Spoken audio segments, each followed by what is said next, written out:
Bonjour à tous et bienvenue sur la chaîne Les Stats JDR pour un nouveau Café JDR. Et aujourd'hui, chers amis, je reçois deux personnes, que dis-je, deux protagonistes, deux maîtres du jeu, parce qu'on va aborder aujourd'hui le sujet de la progression. Il se trouve que ces deux maîtres du jeu, que sont Gauvin de la chaîne Gauvin JDR et Maître Renard de la chaîne Maître Renard, farfouillage et engrenage, je ne sais plus. Vas-y, dis-moi, parce que là, je suis déjà largué. Calme-toi, j'ai été extrêmement original, j'ai appelé ça Maître Renard JDR, tu vois. Voilà. C'est très bien. Bon, déjà, Ouais, je vous copieur salue. original. Voilà, copieur. Bon, bonjour messieurs, bonsoir messieurs. Avant de vous laisser la parole, je vais essayer de le faire à un moment dans ce café JDR. Ce sera peut-être compliqué. Ouais, c'est pas gagné. Non, c'est pas gagné. Je vais vous dire pourquoi je vous ai invité. On va parler donc progression. Et il se trouve que parmi les maîtres du jeu de la toile que je connais, vous êtes parmi les deux MJ dont je trouve que vous avez le plus progressé depuis le moment où je vous connais et maintenant. Je trouve qu'il y a vraiment un gros delta. Vous êtes maintenant clairement des bons MJ avec lesquels j'aime jouer.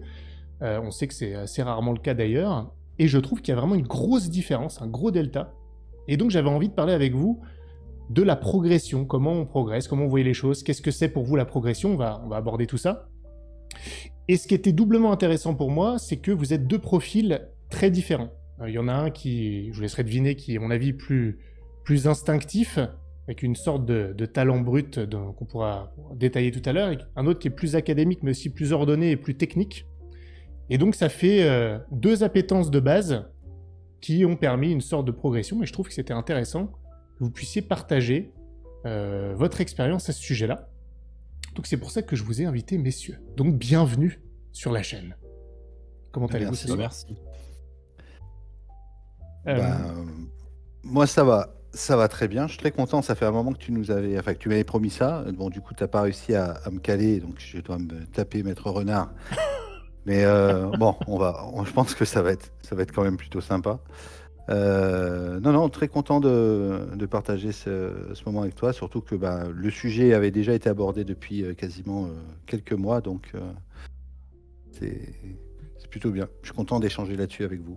Eh bien, plaisir partagé. Maître Renard, un habitué, hein. On rentre comme dans un moulin, ici, c'est Pilier de bar maintenant. Pilier de bar. J'ai mes entrées. Ah ouais, carrément. Je suis un peu chez moi et si je pose ma veste un peu partout, je laisse traîner les chaussettes. C'est scandaleux. C'est scandaleux. Et en plus, les gens vont se faire des idées. Alors, dis pas trop des choses comme ça. Bref. Bon, attends, déjà, on a attendu des perches il y a longtemps. Ouais, allez, c'est reparti. Si maintenant les gens savent pas. C'est vraiment un scandale. Bon, avant d'aborder les choses sérieuses, parce que là, l'introduction est très longue, on va malheureusement devoir la prolonger parce que j'insistais pour faire quelque chose avant. Une fois n'est pas coutume, je vais faire un peu de publicité. Alors, pas pour moi, mais il se trouve que l'un de nos deux invités, j'ai nommé Maître Renard, n'est pas que maître du jeu, n'est pas qu'un joueur charismatique de talent. Il est aussi pâtissier, chocolatier. Et les périodes de Noël approchant, je voulais quand même vous parler de cette expérience que j'ai eue avec les chocolats, et je parle littéralement, on n'allait pas vous imaginer les choses, de Maître Renard. J'en ai commandé plusieurs fois, et c'est vraiment, je dis pas ça parce que c'est un pote, c'est vrai, ce sont les meilleurs chocolats que j'ai jamais mangés, et je ne suis pas le seul à le penser. Il y a d'autres personnes de la communauté jeux de rôle qui ont passé commande, parce qu'on les a un peu forcés. Moi, j'en ai offert à plein de monde, et les retours sont dithyrambiques. Je ne mâche pas mes mots, ce n'est pas une exagération, ce n'est pas une hyperbole. Donc, si tu pouvais prendre peut-être une minute ou deux pour nous dire ce que c'est, en fait, qu'est-ce que tu fais, quelle est ta spécialité, et où on peut commander. Et tout d'abord, merci pour cette délicate attention, ça me touche vraiment mon petit cœur. Eh bien, sachez que dans la vraie vie, je suis artisan pâtissier chocolatier. Et il y a quelques temps, j'ai ouvert ma petite boutique sur Internet. Donc, on peut me trouver sous le nom de Maître Renard, l'artisan chenapan. Donc, vous pouvez trouver toutes mes créations sur le site internet artisanchenapan.com. Et du coup, je fabrique des chocolats de manière artisanale à la commande. Donc, je fabrique tout de mes petites mains de A à Z, du praliné jusqu'à la crêpe dentelle. Et c'est même moi qui tamponne toutes vos boîtes et qui les met dans un carton qui les conduit à la poste. Donc, je fabrique ça pour la période de Noël jusqu'à Pâques. Donc, je travaille de manière saisonnière. Et j'essaie de faire ça résonner avec beaucoup d'amour. Et je peux témoigner le fait que ce soit fait maison, non pas parce que je vis avec Maître Renard, calmez-vous, mais parce que quand on est en partie, parfois monsieur est debout devant sa webcam en train de préparer ses chocolats pendant qu'on joue. Alors C'est vrai. faut pas se vexer, hein, il est quand même C'est vrai. concentré. Mais voilà, ça arrive. Donc, bref, voilà, on va pas étendre trop ça, mais vraiment, pour le coup, je suis très sérieux. Si vous voulez des chocolats, commandez. C'est très bien fait, c'est effectivement fait avec amour et c'est excellentissime. Comme je vous dis, je ne Merci suis pas le beaucoup. seul à le dire, donc allez-y, c'est un ordre. Hein. Je confirme, hein, on en a dégusté pas mal à Octogone et c'était vraiment incroyable. Surtout ceux à la pistache, je vous recommande. Ils sont incroyables. Et c'est pour ça que Gauvin a passé une commande à 1000 balles, rien qu'à lui. Allez, sur ce, on va quand même aborder les choses sérieuses. Messieurs, donc parlons, j'allais dire peu, mais non, on va parler beaucoup. J'ai commencé un peu à définir vos profils, je me suis permis, mais bon, essayons un peu d'oublier la définition que j'en ai faite, et voyons ce que vous en pensez, ce que vous pensez de vous-même. On va commencer par toi, Gauvin, puisque tu n'as pas eu l'occasion encore de trop parler. Qu'est-ce que c'est, à ton avis, ton naturel en tant que maître du jeu? C'est-à-dire, tu commences, tu nous diras d'ailleurs quand tu as débuté en tant que maître du jeu, c'est relativement récent. Qu'est-ce qui, pour toi, était facile ou te semblait naturel au départ quand tu as commencé, ce qui te paraissait, oui, facile, qu'est-ce qui te venait instinctivement en tant que MJ? Oui. Bah, moi, mon expérience dans le jeu de rôle, elle est toute récente, hein. Ça fait moins de 2 ans que je joue et à peine 1 an, quasiment jour pour jour, que j'ai commencé sur Internet. J'ai toujours aimé raconter des histoires.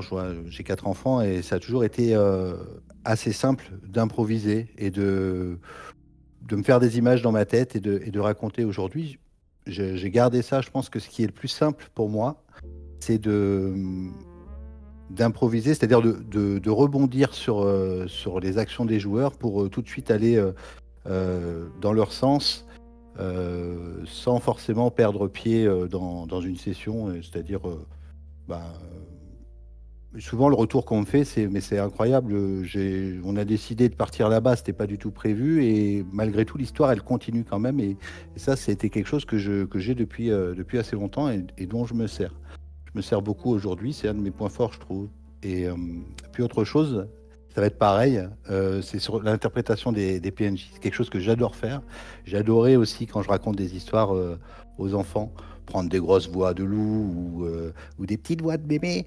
Et ça, c'est vraiment le kiff total. Et c'est là-dessus où je pense avoir des qualités naturelles, en tout cas. C'est des choses que j'ai pas vraiment changées depuis que j'ai commencé et que je garde comme un peu un socle de ma façon de faire. Je pense que je peux confirmer cette observation. Je me rappelle de ton interprétation très inspirée du Chapelier Fou, là, dans Broken Tales. Et c'est vrai que tu te lâches pas mal dans ce cadre. Ok, donc là, l'interprétation, c'est un sujet d'ailleurs que j'avais beaucoup abordé avec Kaku sur sa chaîne. Il y a une vidéo là-dessus si ça vous tente. Hop, autre pub, décidément, il va y en avoir beaucoup. Il va falloir que je demande des pourcentages. Et toi, cher maître Renard, qu'est-ce qui te venait naturellement en tant que maître du jeu quand tu as commencé? Et quand c'était déjà? Je ne me rappelle plus trop. Moi, j'ai commencé à maîtriser il y a 3 ans à peu près. Je suis un enfant du confinement. Je me suis vraiment lancé dans le jeu de rôle après au moment du 2e confinement, et j'ai commencé vraiment à être maître du jeu à partir de je sais pas, juin, je crois que c'était juin 2020, quelque chose comme ça. Donc ouais, il y a à peu près 4 ans maintenant. Et moi, c'est un truc qui m'a toujours attiré, qui m'a toujours branché, sauf que j'avais pas trouvé les gens en face pour le faire. Et du moment où j'ai mis le doigt dedans, ça m'a tellement plu que j'ai plus lâché du tout, quoi. Jusqu'à arriver au point à saouler mon entourage avec ça. Mais attends, tu te rends pas compte à quel point c'est trop bien le JDR. C'est vraiment exceptionnel. Et là maintenant, j'ai même réussi à convaincre ma femme. Enfin, elle a fait ça toute seule presque. Du coup, maintenant c'est elle qui se lance dans la maîtrise bientôt. On attend les retours. On verra bien ce que ça donne. Mais ouais, c'est un truc qui m'a toujours éclaté. Je trouvais ça un peu comme Gauvin, ça m'a toujours éclaté de raconter des histoires et d'être un peu le comment dire, le moteur de ce genre de choses. Et j'aime beaucoup aussi prendre des voix pour incarner des personnages, etc. C'est quelque chose un exercice dans lequel je suis assez à l'aise et que j'aime vraiment bien. Et voilà quoi, le JDR c'est cool. Ça, c'est clair. Bah écoute, c'est vrai que quand on a commencé à jouer ensemble, t'avais une interprétation qui était assez dingue, mais surtout au niveau de les voix, je confirme. D'ailleurs, ta femme, c'est un peu pareil, hein. Il y a un truc chez les renards avec les voix. Je sais pas pourquoi, mais c'est vrai que c'est... Surtout quand on est à distance, la voix, c'est hyper important, parce que même si on peut se voir en webcam, bon, ça c'est quand même pas mal, mais ça a doublement de l'importance par rapport au présentiel.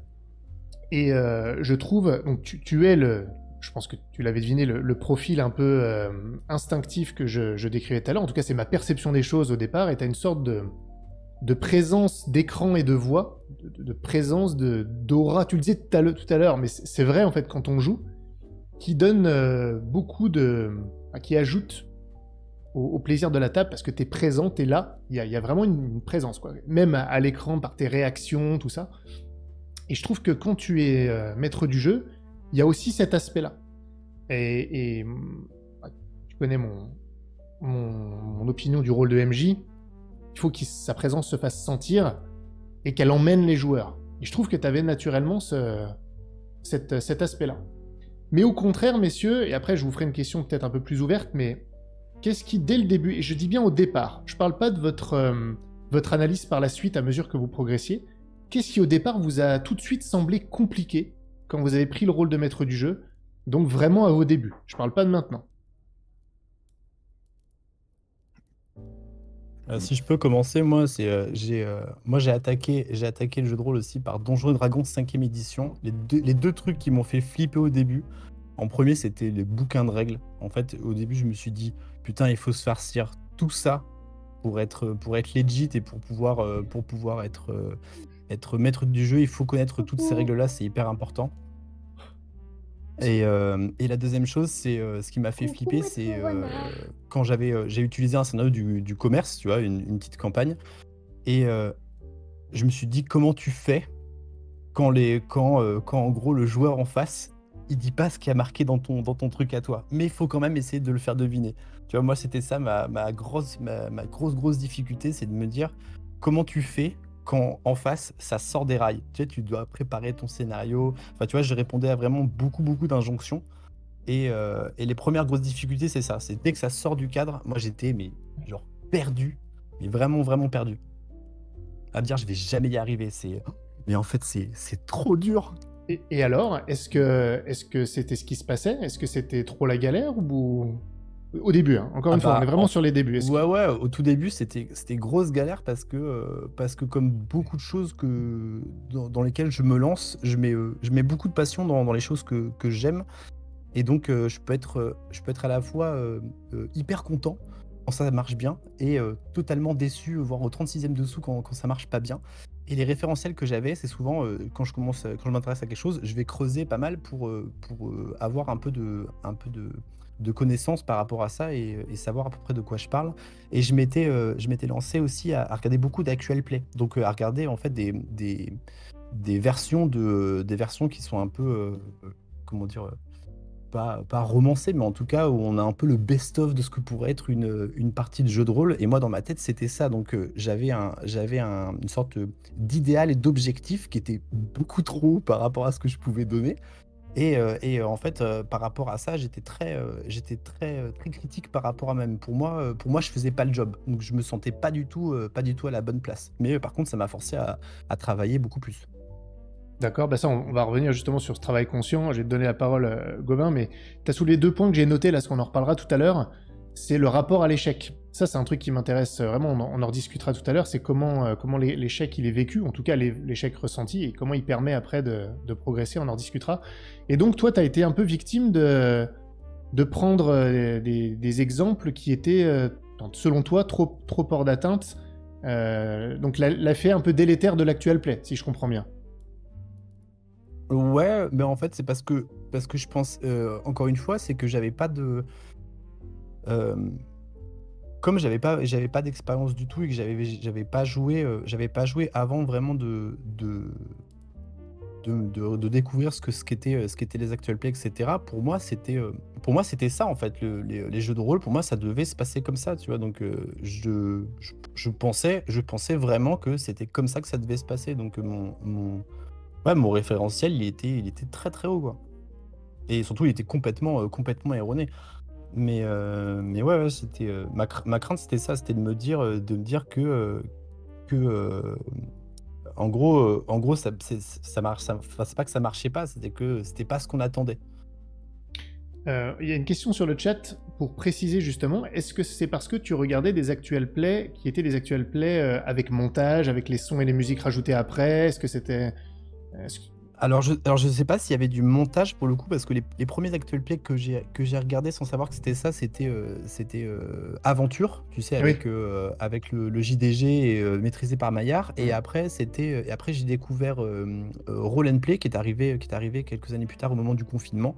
Et j'ai découvert aussi le Game of Roll. Et je pense que c'est Game of Roll qui m'a beaucoup décomplexé par rapport à ça, parce que je trouvais que la façon dont on maîtrise Fibre est pas du tout la même. C'est, entre guillemets, c'est beaucoup moins sérieux, et pourtant c'est tout aussi efficace, voire beaucoup plus. Et j'ai découvert aussi là où j'étais je pensais que c'était très cadré, tu vois, il fallait prendre une voix comme ça pour introduire des choses et que ce soit vraiment palpitant. Et tu vois qu'il fallait mettre de la musique et que, tu vois, tout devait être vraiment hyper millimétré, tout orchestré, etc. D'un coup, je me suis rendu compte qu'un mec avec sa voix normale pouvait interpréter plein de personnages et amener des situations, et que ça pouvait être hyper dynamique et très très fun, et sortir de ce truc très très cadré, quoi. Tu t'es Donc enlevé cette pression. il y a eu les deux côtés, tu vois, avec l'actuel play, il y a eu un peu les deux, le côté euh, très très serré, très resserré plus, et à la fois un truc complètement ouvert. Ok. Et toi, Gauvin, qu'est-ce qui d'emblée t'a semblé compliqué? Encore une fois, c'est pas forcément ce qui te semble difficile maintenant, mais à l'époque. Ouais, ouais. Euh, du coup, un peu le même parcours que Renard, c'est-à-dire que les premières choses, et je pense que l'actuel play fait beaucoup de mal aux jeunes MJ qui veulent se lancer, parce qu'il y a beaucoup d'actuels play montés. Moi, j'ai commencé à regarder des actuels play montés en me disant, ouais, c'est ça que je veux faire, et je veux ce rendu là. Et en plus de ça, j'écoutais un actuel play en me disant, bah, je veux cette histoire-là. Et je veux qu'elle se déroule exactement. Et donc, mes premières parties, c'était la catastrophe, parce que c'était non, non, non, mais vous pouvez pas aller là-bas parce que vous êtes censé faire comme ça. C'est comme ça que c'est écrit dans l'histoire que je veux faire. Exactement. Et, et ça, c'était une vraie horreur. Et ça, en plus de ça, où tu te dis, il faut que tu connaisses le système par cœur. Et moi, le système m'a vachement ralenti dans ma progression. Je pense que je me suis, au début, peut-être concentré à 80% sur les systèmes, en me disant, alors attends, s'il fait ça, là il faut qu'il y ait 3 mètres, là il peut pas faire sa sournoise, là. Et du coup j'étais en train de créer un jeu vidéo, tu vois, quasiment avec chercher des battle maps, chercher des... Et Oh ça, mon ça dieu, m'a... Ça quelle m'a... horreur! Ouais, Bah ouais, ouais, ouais. ouais, Quelle... bien sûr. C'est Ouais, et abject. surtout, Ah alors, ouais. non, mais surtout que l'avantage que j'avais, c'est que je jouais en physique avec ma famille. Donc, tu vois, on pouvait poser. Je passais mes après-midi à découper des jetons, tu vois, dans des cartons et tout, tu vois. Et ça, ça Ouais. m'a ralenti, je pense. Et au final, à me dire que ben, c'est pas ça que j'ai envie de faire. J'ai pas envie d'être artiste de jetons. Et c'est plus tard, en fait, en cherchant, que j'ai découvert ben, ce que c'était le jeu de rôle narratif et ce qui me donnait envie. Parce qu'au début, je me suis dit, je regardais plein de vidéos. Ouais, alors les descriptions, ça doit être comme ça, comme ça, comme ça. Donc je me forçais à faire des descriptions. Et moi, j'avais la chance de jouer beaucoup avec ma femme, et c'est ma première admiratrice, mais c'est aussi ma première. C'est la première qui me tarte quand je fais mal. Et je me rappellerai toujours de cette première partie où je décrivais une araignée, mais alors je la décrivais, les poils, les oreilles, les pattes et tout. Et au bout d'un moment, elle me regarde et me dit, mais on s'en bat les steaks. On s'en fout de ton araignée. Qu'est-ce qu'elle fait là? Elle nous attaque. Est-ce qu'on est en danger? Elle connaissait pas le jeu de rôle, mais elle avait envie d'essayer aussi. Et moi, j'étais, bah, comme tu le dis, peut-être trop académique. Donc voilà, petit 1, l'araignée elle arrive. Petit 2, description de l'araignée. Petit 3, poser le jeton sur la bonne case. Petit 4, enclencher la musique. Et, et ça m'a. En fait, je prenais pas vraiment de plaisir au jeu. Enfin, et puis au fur et à mesure, j'ai laissé de côté finalement tout ce qui me saoulait, pour me dire, bah, les battle maps, ça me gave, les jetons, ça me gave. C'est pas grave, on est à quelle distance, mais c'est pas grave, tu vois que là, si tu tires, ça va marcher. Et puis au final, à me rendre compte que j'adorais finalement changer l'histoire que j'avais déjà écoutée pour en faire une autre. Et c'est pour ça que souvent on me dit, bah, mince, tu refais plusieurs fois le même actual play, mais enfin le même scénario. Bah oui, mais à chaque fois c'est différent. À chaque fois c'est différent. Et donc voilà. Alors qu'au début, j'étais vraiment ancré dans un rail et j'emmenais mes joueurs dans le rail. Et ça, pendant 6 mois, ça a été une galère. Mais bon, j'ai persévéré, c'est bien. C'est ce qu'il faut. Et tu sais, tout ce que tu as dit, ça me fait vraiment réagir sur pas mal de points. D'ailleurs, bon, je pose les questions et tout, mais n'hésitez pas, à vous, si vous avez envie de parler d'un truc à un moment ou de vous poser les questions entre vous. Voilà, il n'y a pas de règles hein, là-dessus. Mais si vous faites les cons, par contre, je vous frappe. Voilà, bon, ça c'est dit. Mais Gauvin, en fait, première question, après je réagirai sur toute ton analyse là.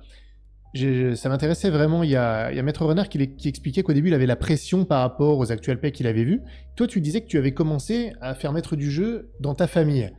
Est-ce que, pour un débutant, ça t'enlevait, tu penses, cette pression de faire jouer des membres de ta famille? Ça m'intéresse de savoir ça. Clairement, je pense que je me serais pas lancé avec des inconnus, jamais, c'est quasiment sûr.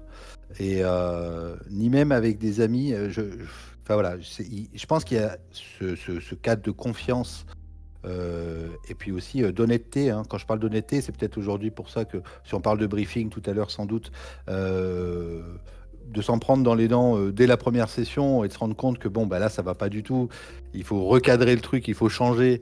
Ça m'a mis au diapason direct. Je pense que sans ça, je ne serais pas là aujourd'hui à prendre du plaisir avec des gens que je connais pas et surtout, de prendre confiance. C'est surtout ça qui est important. Donc c'est une chance que j'ai eue, hein, et il y en a qui l'ont pas. Mais voilà, en tout cas, oui, ça a été un très très gros avantage d'avoir la famille parce que je pouvais tester. Puis si je ratais, puis on se voyait tous les dimanches, les enfants venaient à la maison, donc il y avait vraiment de quoi expérimenter. Et puis finalement se rendre compte que ce système-là, il n'est pas terrible. Enfin, en tout cas, cette règle-là, c'est chiant. Cette règle-là, ça ralentit.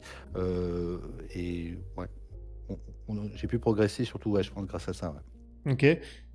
Et l'autre chose sur laquelle je voulais réagir, c'est que quand tu as tout expliqué, il y a un truc qui te caractérise beaucoup, moi qui commence à te connaître maintenant, et notamment à travers le jeu de rôle, c'est ta lucidité sur la manière que... Et ça fait partie, à mon avis, du profil que j'avais un peu identifié, je dis académique. Alors ça a ses travers, tu l'as dit toi-même, d'ailleurs de manière très lucide, le fait de petit 1, on applique la théorie et tout ça, mais d'un autre côté, ce côté académique te donne une capacité d'analyse et de prendre un peu de distance sur ce que tu fais, qui permet d'identifier ce qu'il faut corriger ou ce qu'il faudrait, selon ce que tu cherches à atteindre, hein, bien entendu.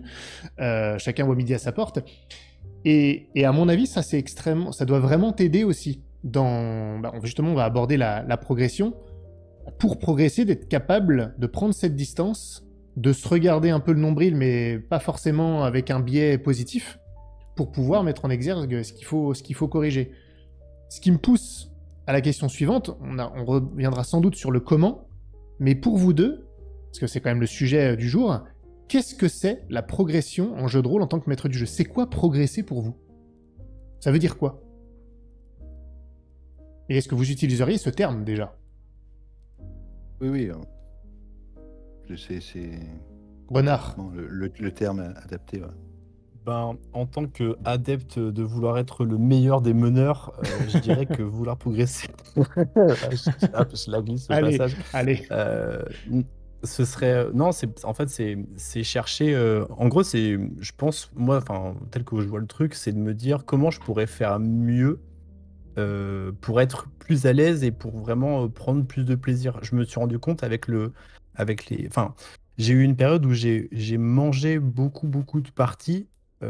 Tu vois, depuis que j'ai commencé à jouer, je dois être à environ, ça va en faire dresser plus d'un cheveu sur la tête, mais je dois être à environ 2 à 3 parties par semaine depuis que j'ai commencé à faire du jeu de rôle, en moyenne. Ah ouais. J'ai eu des semaines où j'ai fait 3-4 parties, parfois un peu moins, mais on va dire que lycée sur 4 ans, je dois avoir 2 parties par semaine. Donc je dois avoir au compteur au moins 1000 parties, tu vois, maintenant. Et je me dis, en fait... ça se voit pas, un tout petit peu de recul. Non, je sais. Du coup, la courbe de progression ramenée à... Ouais, je vais relativiser. C'est beaucoup d'efforts pour peu de résultats, mais quand même beaucoup de plaisir à chaque fois. Et en fait, c'est un peu ça que je cherche, c'est me dire... en fait, c'est de me dire, quand je mène, comment est-ce que je peux me sentir plus à l'aise et ce que je vais chercher en fait, c'est être dans cette espèce d'état de flow, tu vois, où tu t'oublies presque, tu vois, où tu es plus du tout en train de penser à la technique et tu es vraiment juste en train de penser au plaisir que tu prends, tu vois. Pour moi, en fait, progresser, ça vient vraiment par ça. C'est quand vraiment ça devient tellement évident que tu penses plus, tu vois. De la même manière, je fais un parallèle, je fais souvent des parallèles comme ça, mais avec mon métier, tu vois, c'est quand tu réfléchis, tu vois, par exemple, aujourd'hui, je peux faire des chocolats et faire du jeu de rôle en même temps parce que j'ai besoin de moins réfléchir quand je fais du chocolat parce que c'est des gestes que j'ai tellement fait, répéter, répéter, retravailler que ça vient presque naturellement. Et pour moi, c'est la progression, je veux dire, c'est un peu ce truc-là aussi, c'est d'essayer des méthodes jusqu'à trouver celle qui fait que tu réfléchis plus et ça vient naturellement. Moi, c'est ça que je cherche quand j'essaie de progresser, c'est ça que je vais chercher comme idéal. Mais ça, c'est plutôt un idéal par rapport à toi, ton plaisir de jeu, parce que tu n'es pas parasité par le fait de réfléchir à ce que tu dois faire, de comment ça serait bien, etc. Mais ça n'implique pas forcément les joueurs en face. Tu vois ce que je veux dire? Ouais. Eux, que tu sois dans le flow, que tu n'aies pas à réfléchir et tout, ils s'en foutent. Ils le ressentent pas potentiellement. Ou peut-être que si d'ailleurs, tu vas peut-être me dire le contraire.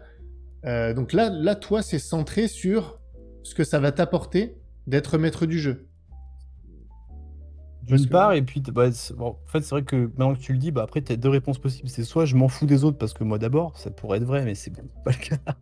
Mais tu as vraiment ce truc de. Je pense que c'est communicatif aussi, tu vois, tu l'as dit un peu au début. Je fonctionne comme ça et je suis une éponge sur pas mal de choses. Donc, de toute façon, tu le sens très bien quand ça se passe pas bien et que les joueurs en face ils s'amusent pas et que ça passe pas, tu le sens assez vite. Et moi, j'ai un truc comme ça où je me suis rendu compte que je progressais parce que t'as vraiment un échange qui se crée, tu vois, tu te retrouves, je disais comme tout à l'heure, dans l'espèce de flow où tu te retrouves vraiment à jouer, tu t'oublies et tu sens que la personne en face, elle s'oublie entre guillemets en tant que joueur, tu vois, elle prend possession de son personnage et t'as vraiment oula, je perds mon micro, et t'as vraiment un rebond entre moi en tant que maître du jeu et le joueur en face, tu vois, pareil, ça devient beaucoup plus fluide en fait, t'as quelque chose qui se crée naturellement. Ok, c'est intéressant. C'est marrant parce que je suis en train de réfléchir pour moi, est-ce que je le verrais comme ça? Parce que autant la fluidité narrative, j'arrête pas d'en parler, c'est hyper important, surtout qu'elle soit ressentie notamment par les joueurs. Autant je me suis vraiment jamais posé la question de il faut absolument que j'y réfléchisse pas, etc. Ça m'a jamais. Ça me pose pas de problème, moi, tu vois, dans le jeu, de devoir réfléchir ou me poser les questions en plein jeu sur ce que je devrais faire, du moment que ça ne vient pas parasiter la fluidité narrative ressentie par les joueurs. Donc je me suis pas. Mais c'est vrai que c'est intéressant, ça t'enlève une pression, ça te permet de profiter peut-être plus que toujours d'être tendu et de te dire est-ce que je fais bien. Gauvin? Ouais, c'est un peu ça, parce que du coup, t'as pas mal de paramètres, tu vois. Moi, je fais attention au temps, j'essaie de mettre la musique, etc. Donc, tu vois, c'est vraiment ce côté très technique, comment dire, c'est pas qu'il se voit pas, mais c'est qu'on voudrait faire enfin, moi, j'aimerais faire en sorte que ça se voit pas, que tu as Oui. l'impression que ça s'est fait tout seul. T'as appuyé sur play, allez, on y va, on joue, et ça se fait tout seul, tu vois. Moi, c'est ça que j'aime bien. Ce côté où on voit pas, on voit presque plus les ficelles.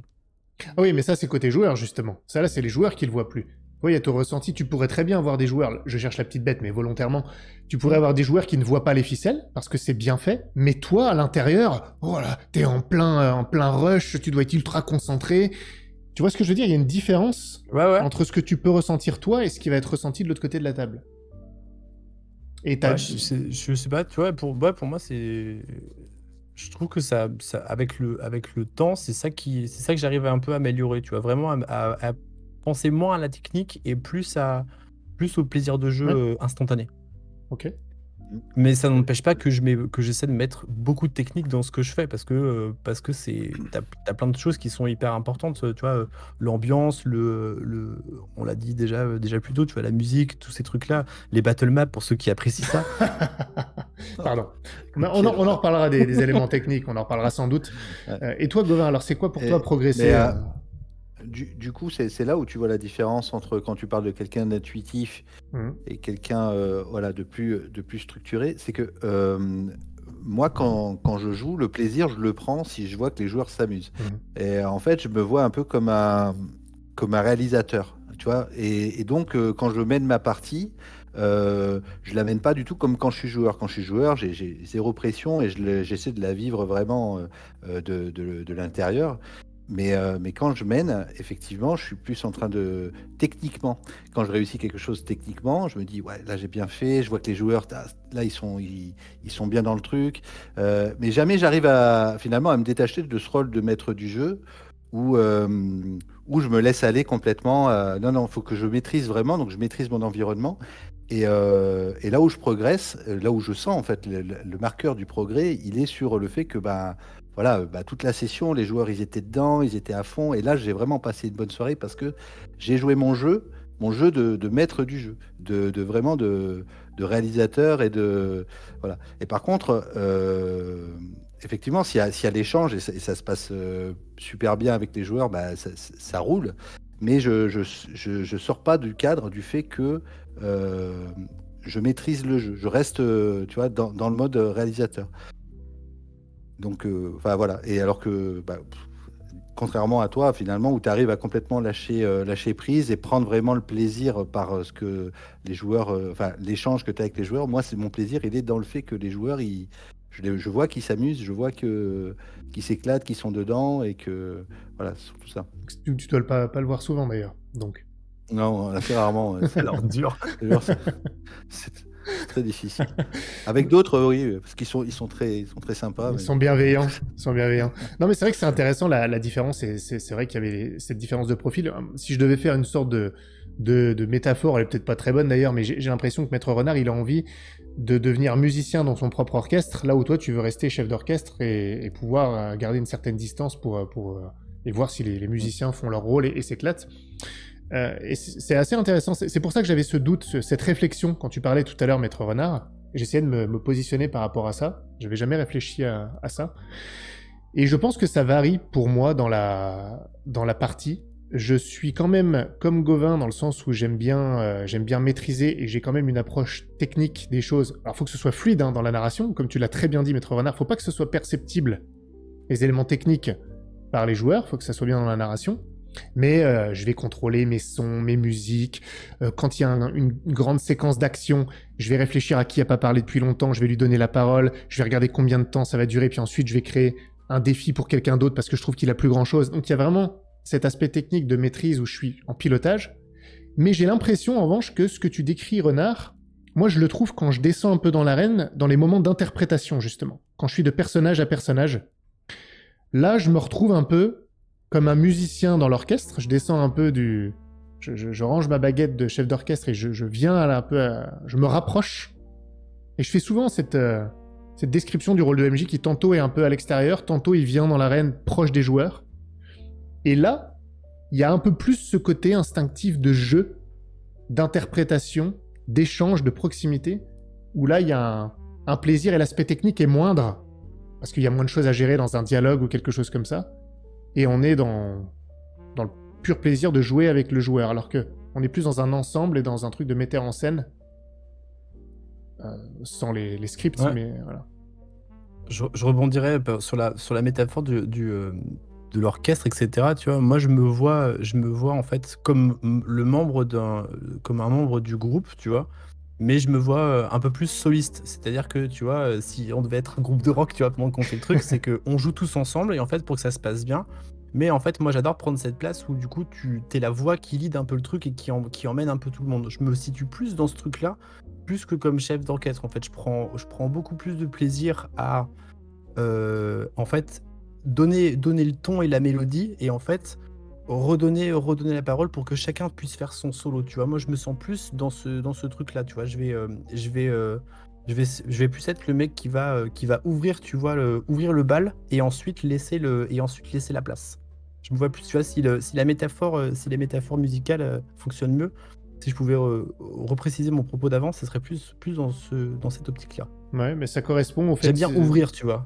Ouais, mais tu sais, quand je disais tout à l'heure que tu as une présence, en tant qu'une forme de charisme, de voix, même de présence à la webcam, bah, je trouve que c'est ça. C'est là où je te disais, tu emmènes Mm. par ta présence, et c'est là où moi je trouvais, je me permets un jugement, après on est d'accord ou pas, mais j'ai toujours trouvé, c'est pas pour te caresser dans le sens du poil, mais tu avais une sorte ce talent brut dont je parlais tout à l'heure, c'est un peu ça.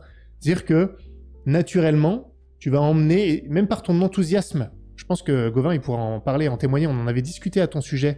Bon, là, on parle du MJ, on va rester là-dessus, mais même en tant que joueur, t'es un facilitateur pour un MJ, parce que quand tu t'éclates, ça va se voir et ça va encourager.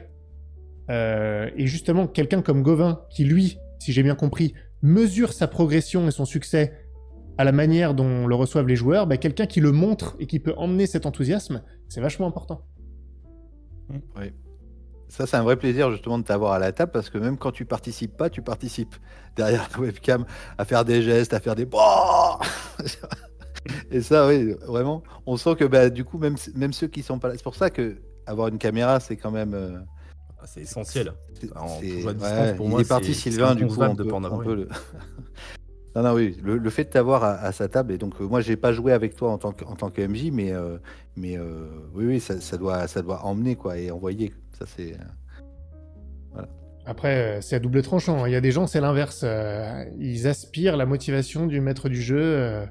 Quand ils s'emmerdent, ça se voit. Tu vois, Attends, c'est compliqué. Hein. on parle de personne, là. Non, bah non, pas du tout. Il n'y a absolument rien de ciblé. Ah, ben, Non, mais c'est vrai que c'est intéressant ce qu'on voit. On voit, je trouve, les différences de profil. Après, bon, là, c'est vous qui parlez. Moi, je vois que ça apporte des choses dans un côté par opposition où Maître Renard, bah, tu le disais, des fois, sur l'aspect technique, tu te laisses emporter et tu as peut-être moins le recul sur des éléments techniques. En tout cas, naturellement, j'entends. Après, tu travailles, on va parler de la progression en elle-même. Ouais. Là où Gauvin avait peut-être pas, encore une fois, on est là pour comparer les deux profils, donc je me permets, mais il avait peut-être pas naturellement cette confiance pour emmener, mais j'avais remarqué avec toi, Gauvin, que très rapidement, tu assimiles les éléments techniques beaucoup plus vite que d'autres maîtres du jeu. Tu les reproduis, parfois peut-être même très dans la théorie avant de te les approprier, mais au moins, hyper vite, t'en accumules beaucoup. Et donc, je trouve qu'en peu de temps, parce que pour le coup, moi, j'ai joué avec toi assez rapidement. Quand tu débutais, c'était assez tôt, je crois.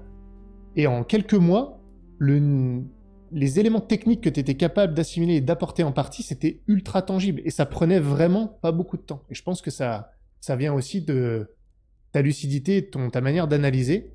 Et donc, ça me permet d'aborder ce sujet avec toi. Qu'est-ce que tu fais pour générer cette progression que tu mesures par la satisfaction des joueurs? Qu'est-ce que tu mets en place? Grosse question ouverte. Démerde-toi avec ça. Ouais, déjà, je pense qu'il faut avoir naturellement ce goût de vouloir avancer et de vouloir progresser. Tu l'as dans le JDR, si tu l'as dans le JDR, c'est que tu l'as déjà ailleurs et que ta vie, elle tourne autour du fait de vouloir toujours faire mieux. Si c'est pas le cas dans ton travail, bah, ça sera pas le cas dans le JDR. Donc moi, j'ai déjà naturellement cette envie d'aller chercher. Je suis un insatisfait tout le temps. Même quand je finis ma partie et je coupe et je suis quand même pas content, même si les joueurs me disent c'était super, blablabla. Il faut que j'aille chercher à chaque fois la petite bête et je sollicite, hein, je vais te solliciter, toi ou même les autres. Ok, tu me dis que c'est bien, mais ça, dis-moi, et ça, et ça, et ça. Et donc, je prends toutes les petites informations qui m'aident à reconstruire ma partie dans ma tête pour pouvoir me dire bah, j'aurais fait ça, et tout de suite l'appliquer derrière. Le fait de se remettre en question tout le temps et de pas s'asseoir sur. C'est pour ça, alors, sans critiquer les gens dans le débriefing, mais les gens qui disent juste c'est bien, pour moi, bah, c'est. Je limite même, j'attends avec impatience le débriefing pour avoir des choses à améliorer. C'est même quasiment pour. J'ai l'impression que des fois je joue juste pour progresser. Tu vois. Mais, je prends beaucoup de plaisir, mais le débriefing pour moi ça fait entièrement partie du jeu. C'est surtout là-dessus que je me base. Et après, effectivement, ma femme réécoute mes actual plays et elle me repasse un savon derrière parce qu'elle est encore plus exigeante que moi, donc ça aussi ça m'aide. Ça m'aide vachement quand elle dort pas. Et la petite pointe comme ça, je sais qu'elle réécoutera la session. J'ai dit que je parlerais d'être. Mais en gros, je sais pas si je me suis pas perdu dans la question que tu m'as posée. Non, c'est exactement Mais, ça. si tu me demandes, voilà, pourquoi, je sais plus la question, mais en tout cas, je sais Comment que tu progresses? Qu'est-ce que tu mets en place? je vais chercher les infos. Et même quand les joueurs me les donnent pas, je vais aller insister pour qu'ils me disent, ok, c'était bien, mais qu'est-ce qui était moins bien? Dis-moi. Ah, je sais pas, vas-y, il faut que tu me trouves quelque chose qui était moins bien parce que je veux absolument que la prochaine fois, je l'améliore. Et voilà. Et ça, je le fais, mais c'est pas que dans le JDR. Ma vie tourne autour de ça, en fait. Ma façon de gérer tout ce que je gère, familial, professionnel, tourne autour du fait de toujours me remettre en question et essayer de progresser. Donc je pense que c'est un état d'esprit qui... Tu peux pas dire à quelqu'un d'un coup, si t'es pas comme ça, fais ça dans le JDR. Parce que si tu vois, il faut que ça soit naturel. Je suis totalement d'accord, et je pense que c'est aussi pour ça que... Bon, on s'entend bien, même dans le monde du jeu de rôle et même ailleurs, et y compris Maître Renard. Maître Renard, il fait souvent des parallèles avec son métier, et lui aussi, il essaie de s'améliorer. Hein. Je pense pas parler à ta place en disant, enfin si je le fais un peu, mais tu l'as dit tout à l'heure, tu veux t'améliorer dans ton métier, tu veux faire les choses bien, et c'est vrai que je me retrouve beaucoup là-dedans, et j'en ai beaucoup discuté justement dans la communauté jeu de rôle sur divers Discord. Tout le monde n'a pas cette approche-là. On entend souvent même quand je fais des vidéos très argumentées, ah, le principal, c'est de s'amuser. Eh ben, oui, c'est le principal. Mais une fois qu'on a dit ça, on n'a plus rien dit, en fait. D'accord, mais comment on fait pour s'amuser mieux? Qu'est-ce qu'on peut améliorer? Pour moi, de facto, c'est obligatoire, ça fait partie de l'amusement. Parce que plus on va s'améliorer, plus on va s'amuser. Alors, certains seront en désaccord total avec ça. Et au-delà même de l'amusement, j'ai envie de dire, c'est très important, mais tout n'est pas qu'amusement. Progresser, c'est un plaisir en soi qui peut être indépendant de l'amusement. Et je trouve que c'est stimulant. Le jeu de rôle a cette capacité d'être stimulant en dehors des parties. Réfléchir, qu'est-ce qu'on peut mettre en place sur le langage, sur la créativité, sur la réflexion. C'est un jeu qui devient stimulant à partir du moment où on essaye justement de le penser, hein, un peu comme dans la devise que j'arrête pas de répéter, pour s'améliorer, et peu importe ce que ça veut dire pour soi. Et ça, je trouve que c'est très pertinent, et c'est comme ça que... Enfin, moi, je reconnais, après je m'arrête là-dessus, mais oui, j'ai tendance à dire il y a des bons MJ et des MJ qui sont moins bons, et souvent les bons MJ, c'est des gens qui se remettent en question, qui s'analysent et qui veulent consciemment progresser. Point. Merci à tous, c'était... C'est bon, merci, tout est dit, salut, ciao. Non, mais je pense que tu as très bien résumé ce qu'on vient de dire. Effectivement, maintenant... Bon. Non, mais je te laisse continuer, enchaîner. Non, mais on va demander à Maître Renard ce qu'il en pense, mais je me souviens, Maître Renard, je te fais une petite ouverture. Les premières fois, je crois, j'avais joué ton scénar le tout premier de BioShock, il me semble que c'était ça. Ou non, il y avait eu la Flibust avant, mais BioShock était plus technique, donc c'était... Et en fait, c'est pas la même. Je te revois avec toutes tes notes, à tout noter dans le débrief.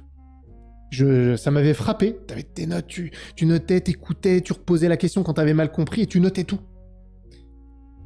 Donc bon, Ouais, parce que alors pour recontextualiser un petit peu, pour que les gens comprennent, c'est que j'avais essayé d'adapter l'univers de BioShock, qui est un de mes univers préférés, comme un jeu de rôle, et je me suis mis une barre beaucoup trop haute, et je suis tombé dans des travers, dans des travers qui paraissent un peu évidents aujourd'hui, mais j'ai voulu, je pense que j'ai pêché vraiment par excès. J'ai voulu mettre trop de choses, et j'ai voulu... j'aime tellement cet univers que je pensais que tout était important. Et en fait, je l'ai pas abordé d'une manière assez technique. Je l'ai abordé d'une manière beaucoup plus passionnelle, en me disant, en fait, comme tout est bien selon moi, faut que je mette tout. Et en fait, je me suis pas concentré sur ce qui aurait pu être utile et utilisable. Juste j'ai juste mis ce que moi me faisait rêver.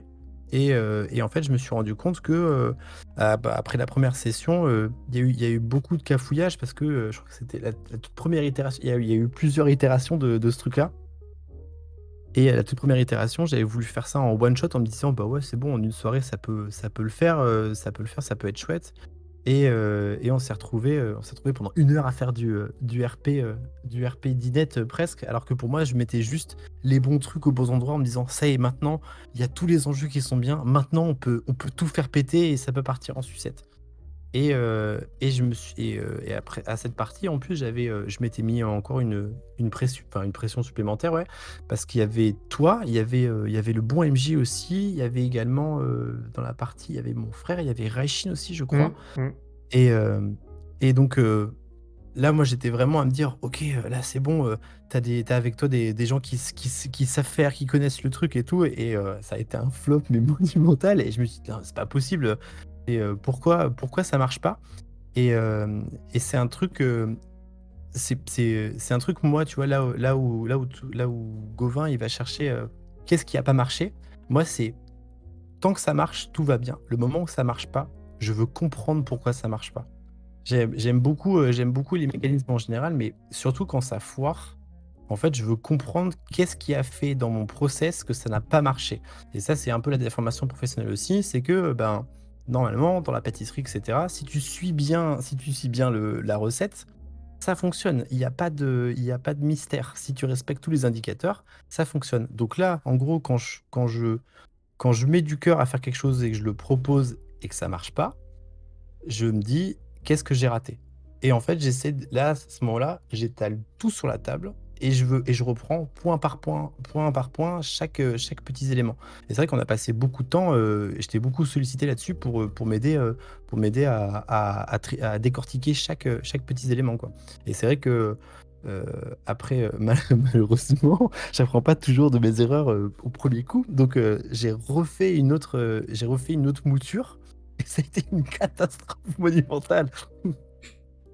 Parce que là, du coup, j'ai fait encore pire. Je me suis dit, bah, c'est bon. Donc, la dernière fois, on avait fait un truc, ça n'avait pas trop mal marché. Alors, on avait fini la session en cliffhanger en me disant, bon, bah voilà, c'est pas trop grave. J'avais proposé qu'on fasse le rematch en disant, bah, si vous voulez, on fait une deuxième soirée et on prend un peu ce qui a été fait la première fois. Et comme ça, au moins, entre guillemets, il n'y a pas besoin de réexpliquer. Et là, je me suis encore plus embourbé. J'ai voulu rajouter des trucs supplémentaires. J'ai fabriqué des battle maps. Je vais proposer à l'Estade des battle maps avec des plans des endroits et tout, parce que moi, je sais même pas comment on se parle encore aujourd'hui. Machin. Je comprends pas pourquoi on se parle encore. C'est juste une hérésie absolue. C'est terrible. Mais bon, bref, cet univers, il est un peu maudit pour moi parce que je l'ai fait plusieurs fois et j'arrive toujours pas à faire ce que je veux. Enfin, c'est qu'à la fin de la dernière itération qu'on a joué ensemble. Il y avait Kaku aussi qui a joué avec nous.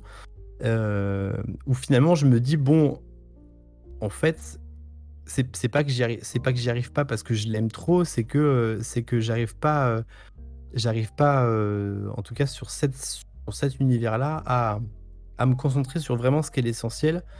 J'arrive pas à le réduire, en fait. Tu vois, c'est ça le truc, c'est que le problème pour moi de BioShock, c'est que j'arrive pas à le réduire à son essence, qui est que c'est juste une cité qui est cachée où les mecs ils foutent le bordel. Mais tu vois, ça perd sa substance et ça me fait mal. Après, pour avoir vu la progression, parce que, alors déjà, il y a un truc qu'on peut te donner, et je crois que peut-être que je pense pas que vous me contredirez quand je dirais que la persévérance pour progresser, c'est indispensable, parce que dans une quête de progression, on va toujours se planter à un moment, et d'ailleurs, toi-même, tu es en train de dire que tu apprends le plus quand tu foires, parce que c'est là que tu commences à analyser.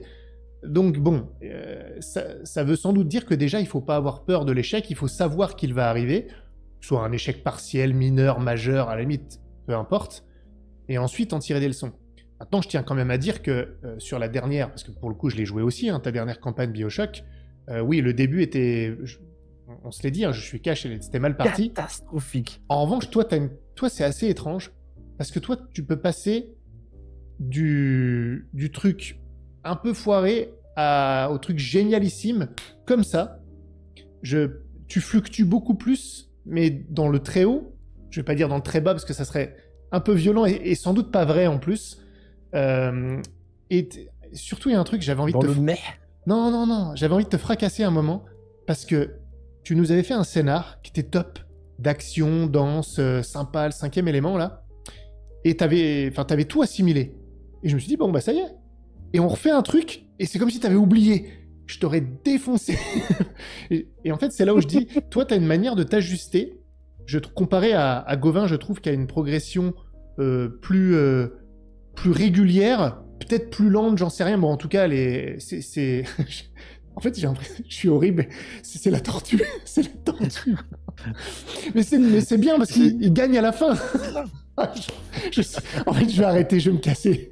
Je- Non, non, mais en Ah, fait, vas-y, vas-y. c'est marrant parce que c'est pas le. En fait, c'est ma façon aussi de fonctionner. C'est que je suis pas. C'est pas que je suis pas quelqu'un de constant, mais c'est que j'ai souvent des fulgurances où je progresse beaucoup. Et après, en fait, je sais pas pourquoi, mais ça me fait la même chose ça me fait la même chose au boulot, ça me fait la même chose dans le sport aussi. Tu vois, je vais avoir des phases où je vais progresser, je vais faire des super progrès, et puis d'un coup, ça marche plus du tout.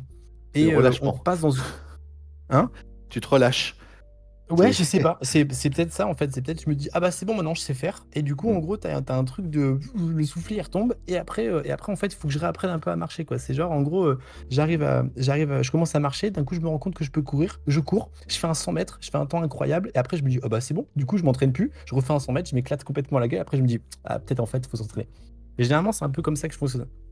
Ouais. Mais c'est marrant parce que c'est vraiment tangible, hein. Je me rappelle sur ce Bioshock, il y a le moment où tu as dit, allez, j'arrête les conneries. Et je me souviens, tu t'étais mis la pression, tu t'étais dit, c'est un peu la dernière chance pour que ça tienne. Et tu nous as sorti un grand jeu, il y avait tout, il y avait les musiques, l'ambiance, les pics, on sentait l'envolée Ah, c'était ouf. lyrique. Cette session c'était ouf. Et en plus, ça sortait, on dit, oh la vache, mec, qu'est-ce que t'attendais en fait? C'était un truc de dingo. Bon, et après, on peut pas dire que ce soit retombé vraiment. Là, pour le coup, t'es pas retombé comme avec le cinquième élément après. Donc je peux quand même pas dire. Il y a un moment, en fait, t'as des escaliers, tu redescends un peu, puis tu remontes de 2 marches, puis tu redescends d'une, et tu fais un peu comme ça. C'est un peu Mm. en dents de scie avec quand même une progression. Sinon, j'aurais pas dit que t'avais un gros delta de progression, qui est clair. Mais je pense que ça va avec ta personnalité et je vais pas dire ton excès, mais ta présence en fait, parce qu'il y a un côté un peu chaotique dans le bon sens, où bah ça peut Mm. exploser, feu d'artifice, puis des fois, oh, tu le sens moins. Je pense que je suis plus moi plus comme Gauvin. J'essaie de regarder un peu la progression au fil des années. Peut-être que ça vient du fait que Gauvin, j'ai cru comprendre que toi, tu analysais pas que quand t'avais foiré, t'analysais à chaque fois. Et moi, je me suis reconnu là-dedans. J'avais expliqué ça sur les débriefs. Moi, je vais poser les questions. Si on me dit ouais, c'était cool, eh ben en fait, je vais souvent poser la question sur un truc qui moi m'a peut-être pas plu, où je me suis dit ah ça aurait pu être mieux, et je vais leur demander sur ça en particulier, qu'est-ce que vous en avez pensé de ce point-là, pour aller essayer de chercher la merde un peu. Et à chaque fois en fait, que ce soit foiré, pas foiré, donc je sais pas, peut-être que ça crée des jalons plus réguliers, j'en sais rien. Oui, parce qu'en fait, il n'y a pas de session foirée ou de session extraordinaire. Il y a toujours des moments creux dans une session. Elles sont plus ou moins longues. Mais il y a toujours des. Enfin, tu peux pas tenir 2h30 au taquet avec un truc qui est merveilleux. Donc, il y a forcément, imaginons, mais même 10 minutes. Ces 10 minutes-là, bah, c'est ce sur quoi je vais m'attarder pour essayer d'aller chercher ce qui n'a pas collé à ce moment-là. Mais des fois, c'est un détail, hein. Et un détail, des fois, tellement insignifiant qu'à la partie d'après, tu le changes, mais si tu joues avec les mêmes joueurs, ils remarquent la différence sur une remarque qu'ils t'ont faite ou quelque chose. Je le sais, bah, on joue ensemble et on débriefe assez souvent. Donc, ça m'aide beaucoup, en fait, quand toi, je prends du temps et que tu arrives à prendre du temps pour analyser même les choses qui ont été bien, surtout. Parce que même les choses qui ont été bien, c'est important de mettre le doigt dessus, mais c'est-à-dire pas juste dire c'était bien, je l'ai bien senti. C'était bien parce que à ce moment-là, tu as coupé la parole aux joueurs parce qu'ils commençaient à partir dans de la dinette. À ce moment-là, tu as réussi à faire un combat sur plusieurs fronts en donnant la parole à plusieurs personnes de manière, voilà, de manière équitable. Donc, pareil, hein, se dire, bah voilà, ça c'était bien, je note, ça c'est bien, je le garde parce que tu vois, donc tu gardes bien ce qui est bien et tu changes ce qui est moins bien. C'est comme ça que moi je procède. Et pareil, la spécificité du débriefing, du retour, elle est super importante. Tu vois, le pourquoi c'était bien. Qu'est-ce qui fait que ce moment-là, il était mémorable pour toi? Parce que finalement, on n'a peut-être pas le même ressenti. Moi, je l'ai senti comme ça parce que, voilà, mais si toi, tu me dis que ben, c'est parce que justement, ça m'a pris aux tripes, parce que c'était mon père, c'était machin. Ah, ok, je sais ce que ce joueur-là, il aime. Et des fois, donner ce que les joueurs, ils aiment, c'est... Voilà, je pense à un truc par rapport à une auditrice, mais je pense que les joueurs, des fois, il faut aussi les prendre pour ce qu'ils sont. C'est-à-dire que tu vas pas... Non mais... je pense que je vais pas, tu masterises pas forcément les gens tous de la même façon par rapport à leurs attentes, tu vois. Quand tu coaches une équipe de CFA, c'est pas la même chose que si tu coaches une équipe de Première Ligue. Et je pense que des fois, il y a des joueurs qui aiment plus ou moins ça et le rapporter, parce que le but, c'est qu'ils s'amusent. Et moi, je prends le plaisir dans le plaisir des autres. Donc, si lui, il s'amuse et que je vais donner à, imaginons, je sais pas, je vais donner à Maître Renard quelque chose que les stats, il aime, mais que Renard, lui, il s'en fout, bah, c'est pas pertinent. Donc, j'essaie aussi d'adapter peut-être ma façon de me jeter selon les joueurs que j'ai aussi. Donc ça, je pense que c'est une très bonne chose. Je vais te poser une question à toi en particulier, Gauvin. Après, je resterai sur le débrief avec Maître Renard, mais je voudrais déjà creuser un truc. Toi, tu as l'air de vraiment apprécier ta session, particulièrement à travers le plaisir ressenti des joueurs. Et je vais te poser une question, parce que moi, j'ai déjà eu un peu ça. Et j'ai pas ça que pour le jeu de rôle. Est-ce que des fois, tu te dis, bon, la session, tu l'as pas forcément appréciée, toi. Et par contre, dans le débrief, tu as un super retour et tu arrives à aimer cette session a posteriori. Tu as une sorte de plaisir a posteriori et finalement, ça transforme ton idée de la session ou même l'inverse. Est-ce que ça t'arrive, ça? Mais ça m'arrive pour tout, pas que pour le JDR. C'est, si tu veux, moi j'ai l'impression que ma vie tourne autour de la reconnaissance. Tu vois, je suis quelqu'un qui fonctionne comme ça. Ma motivation, c'est ça. En fait, quand je fais quelque chose, j'ai toujours besoin d'avoir, que ce soit pour mes boss ou par rapport à même mes enfants ou n'importe qui, j'ai besoin d'avoir ce retour et de voir que ça a été pour eux. Et moi, ça m'arrive tout le temps de finir une session et surtout quand il n'y a pas de débriefing. Quoi qu'il arrive, s'il n'y a pas de débriefing, je ne serai pas content. Je saurais, parce que je ne saurais pas ce que les joueurs ont ressenti. Et même si je peux me dire, ouais, bah si, quand même, je sens que c'était bien pour eux, finalement, mon ressenti à moi, il va être finalement que par rapport à eux. Si les joueurs me disent et qu'ils m'expliquent pourquoi c'est bien, s'ils me disent juste c'est bien, c'est de la merde, mais s'ils m'expliquent pourquoi c'est bien, eh ben, je vais me dire que cette session était bien.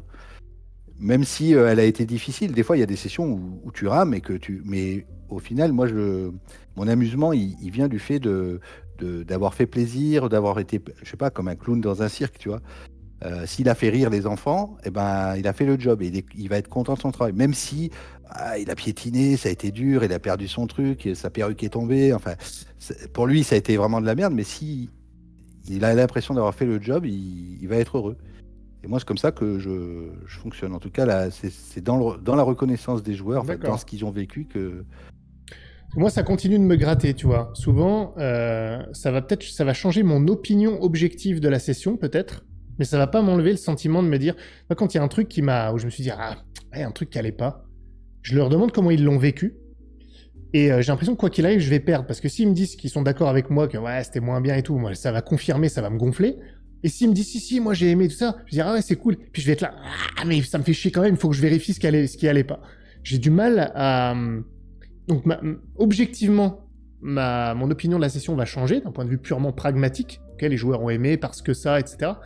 Mais moi, ça me reste ce côté. L'insatisfaction, c'est assez terrible, mais ça va quand même venir principalement de moi. Si je suis pas satisfait, même si derrière ça leur a plu, je suis content, tu vois. Session, ça s'est bien passé, mais ça va me gratter quand même.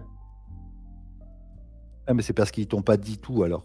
Parce que si ça te gratte, ça doit leur gratter aussi. Enfin, tu vois, je pense que. Je crois pas forcément. Pas forcément, parce que c'est pas dépendant de ce que eux pensent. C'est vraiment un truc. C'est là où il y a peut-être une différence. C'est que c'est pas. Je vis pas la session que à travers le plaisir des joueurs. C'est important. Je veux qu'ils s'amusent. S'ils s'amusent pas, ça fait chier. On va être clair. Ça me gêne. Mais malheureusement, c'est pas suffisant. c'est ça le problème. Je réfléchis tout haut là, parce que je m'étais pas posé toutes ces questions, c'est un peu le but de ce genre de discussion. Et toi, Maître Renard, les débriefs, est-ce que tu les souhaites? Est-ce que non? Comment tu les vis? Alors, je les souhaite, et ce qui est assez paradoxal, c'est que parfois je les apprécie plus que la partie elle-même. C'est-à-dire que de la même manière où on va commencer à décortiquer, parfois, tu vois, je passe plus de temps, tu vois, à débriefer une partie que de la préparer parfois et de la même chose avant de la jouer, tu vois. Je passe plus de temps à m'imaginer, tu vois, à teaser un peu le truc avec mes joueurs quand on se voit en dehors des parties, en se disant, ouais, t'as vu, la dernière fois, il y a eu ça, ça, ça, tu vois, on refait un peu le match et en gros, on anticipe beaucoup la prochaine partie. Donc, tu vois, c'est espèce de débrief avant, tu vois, je sais pas comment on appelle ça, comment on appellerait ça, un brief, peut-être. Oui. Ouais. Tu vois, avant-partie et j'aime beaucoup l'avant-partie, l'après-partie, autant que la partie elle-même, tu vois. Donc c'est quelque chose qui me nourrit beaucoup, que je fais pas forcément souvent, que je sollicite en fait vraiment quand je sens qu'il y a eu un problème, parce qu'après je reste un peu sur le truc de bah si tout va bien, tout va bien. C'est pas qu'il y a rien besoin de changer, mais je vais pas forcément aller gratter absolument le truc, sauf s'il y a quelque chose où justement, enfin vraiment ça dépend. Il y a parfois je vais avoir, comme tu dis, tu vois, ça va me gratter sur un truc et je vais avoir besoin de demander, d'avoir un retour, d'être, qu'on soit plus précis avec moi sur, est-ce que, je sais pas moi, est-ce que la musique c'était bien? Est-ce que à ce moment-là, qu'est-ce que vous avez ressenti? Est-ce que vous avez perçu tel ou tel truc? Mais, mais ouais, c'est un truc que j'aime beaucoup, tu vois. Je peux pas. Enfin, je trouve ça hyper important et c'est hyper constructif, tu vois. C'est un truc dont on n'a pas abordé, mais j'accepte En fait, je suis prêt à accepter le débrief. C'est-à-dire que quand je pose la question, j'accepte la réponse. Tu vois, je me préfigure pas du truc. C'est que quand je pose la question du débrief, j'essaie de rester un maximum ouvert, pas essayer de me dire ah ouais, il y a peut-être un truc, un truc qui me disent pas ou quoi. C'est que je le prends vraiment tel quel. Si je demande ça vous a plu, ou c'était bien, si on me répond ouais, c'était bien, ok, c'était bien. Du coup, je change rien. Si on me dit ah ouais, mais ça j'ai pas trop aimé, là je me dis ah, il y a un truc. Donc, et là en fait, je vais avoir tendance à plus gratter. Ok, je vois.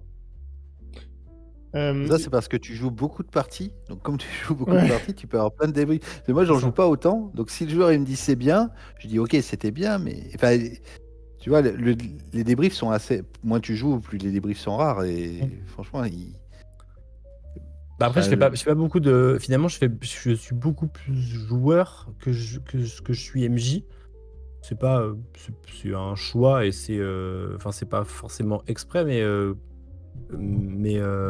j'aimerais bien être plus MJ parce que c'est une place que j'aime beaucoup. Mais en fait, factuellement, je suis beaucoup plus joueur parce que je suis souvent, régulièrement invité à des tables, sur Phase OS ou participer à des campagnes. Donc en fait, je me retrouve beaucoup plus joueur et bah, c'est pas qu'en tant que joueur, j'ai pas grand-chose à dire, mais à part dire, «Ouais, c'était trop cool, c'est quand la prochaine?» il y a pas j'ai pas beaucoup plus à dire, quoi. Ou alors c'était un OS et à ce moment-là, si on me demande, mon avis, je le donne. Mais après, il y a aussi ce truc de, heu je sais jamais à quel point, tu vois, la personne en face, elle veut un avis, honnête et intégral ou pas, tu vois? Parce qu'il y a des gens qui sont pas forcément prêts à recevoir le truc, brut, tu vois? ouais. Là, on s'est bien entendu avec les stats, c'est que quand je lui ai demandé un débrief, il m'a pas du tout épargné, tu vois? Il aurait pu très bien rester en surface à me dire, «Non, non, c'était pas mal, mais ça, tu pourrais le changer» et puis voilà. Et en fait, non, il a été, très, très détaillé et très pointilleux sur certaines choses et je le remercie. Et ça m'a aidé pour le coup à mettre le doigt sur des choses qui allaient pas, mais en fait qui auraient pu, qui si elles n'avaient pas été changées, en fait, auraient continué à générer des trucs, des retours à peu près similaires, tu vois? «C'était bien», «Ouais, ouais, c'était bien» et finalement, en fait, t'apprends rien, tu vois? T'as pas progressé entre le truc de toi, tu penses que t'as bien fait, l'autre, il se dit: «Ouais, de toute façon, il y a peu de chances qu'on rejoue ensemble» ou c'est pas si grave et puis, finalement, t'évolues pas, quoi. Il y a des trucs intéressants sur le chat là. Je t'écoutais, hein, mais j'essaie de faire la synthèse du truc. Il y a un de mes joueurs qui est sur le chat et qui dit qu'il y a il y a des maîtres du jeu. Alors on va pas faire tout le truc sur le débrief, hein, j'ai déjà eu un café JDR avec Jean Dindon là-dessus qui était intéressant, mais il y a des MJ pardon, qui sont pas prêts à recevoir le débrief, même s'ils disent qu'ils le sont. Bon, j'ai eu le cas de MJ qui en fait veulent un débrief parce qu'ils veulent une confirmation que c'était bien, et en fait il y a que ça qu'ils attendent. Et ils le prennent très mal quand ce n'est pas uniforme. Même quand il y a des éléments positifs d'ailleurs, hein, même quand c'est même plutôt positif. Il y en a qui prennent vraiment pas bien. Donc je critique pas ça, c'est juste qu'il faut pas trop le demander dans ces cas-là. Et j'avais une question qui découlait de ça. J'ai compris que vous l'acceptiez, objectivement parlant, vous en servez, très bien. Mais par curiosité, est-ce qu'il vous fait mal quand même le débrief quand il est pas... Est-ce que vraiment vous en foutez parce que vous vous dites non, mais ça m'affecte pas, c'est cool, je vais pouvoir progresser? Ou est-ce qu'il y a les deux parts? L'objectivité, vous allez vous en servir, mais en même temps, ah la vache, ça m'a taillé dans le vif quand même. Alors moi, je réponds en premier. Moi, ça me taille tout le temps, hein. Ah, moi, ça me défonce. C'est le but, en fait. C'est comme quand je sais pas, tu t'entraînes, tu pousses des poids. Si tu vas pas à la rupture, tu vas pas progresser. Enfin, moi, perso, le débrief, au début, je l'encaisse. Je sais qu'il va me faire mal. S'il me ferait pas mal, il servira à rien, en fait. Ne me donnerait pas envie de progresser, en fait. Tu vois ce que je veux dire? Enfin, T'es un maso en fait. non, pas du tout. Parce que tu es obligé de passer par là pour progresser. Mais c'est comme si tu fais du sport, c'est comme si, c'est comme dans tout, tu es obligé de te prendre le mur pour pouvoir ensuite dire, bah, la porte elle est là, j'avance. Mais comment on peut te dire, bah, là c'était nul, et même si tu sais que c'était nul, que ça te touche pas. Si ça te touche pas, tu vas pas mettre le cœur à l'ouvrage pour pouvoir le changer. Donc, ah oui, heureusement que ça me touche. Moi, quand j'éteins le PC et que je suis pas content de moi, je dors pas, ça me fout les boules, j'ai le démon.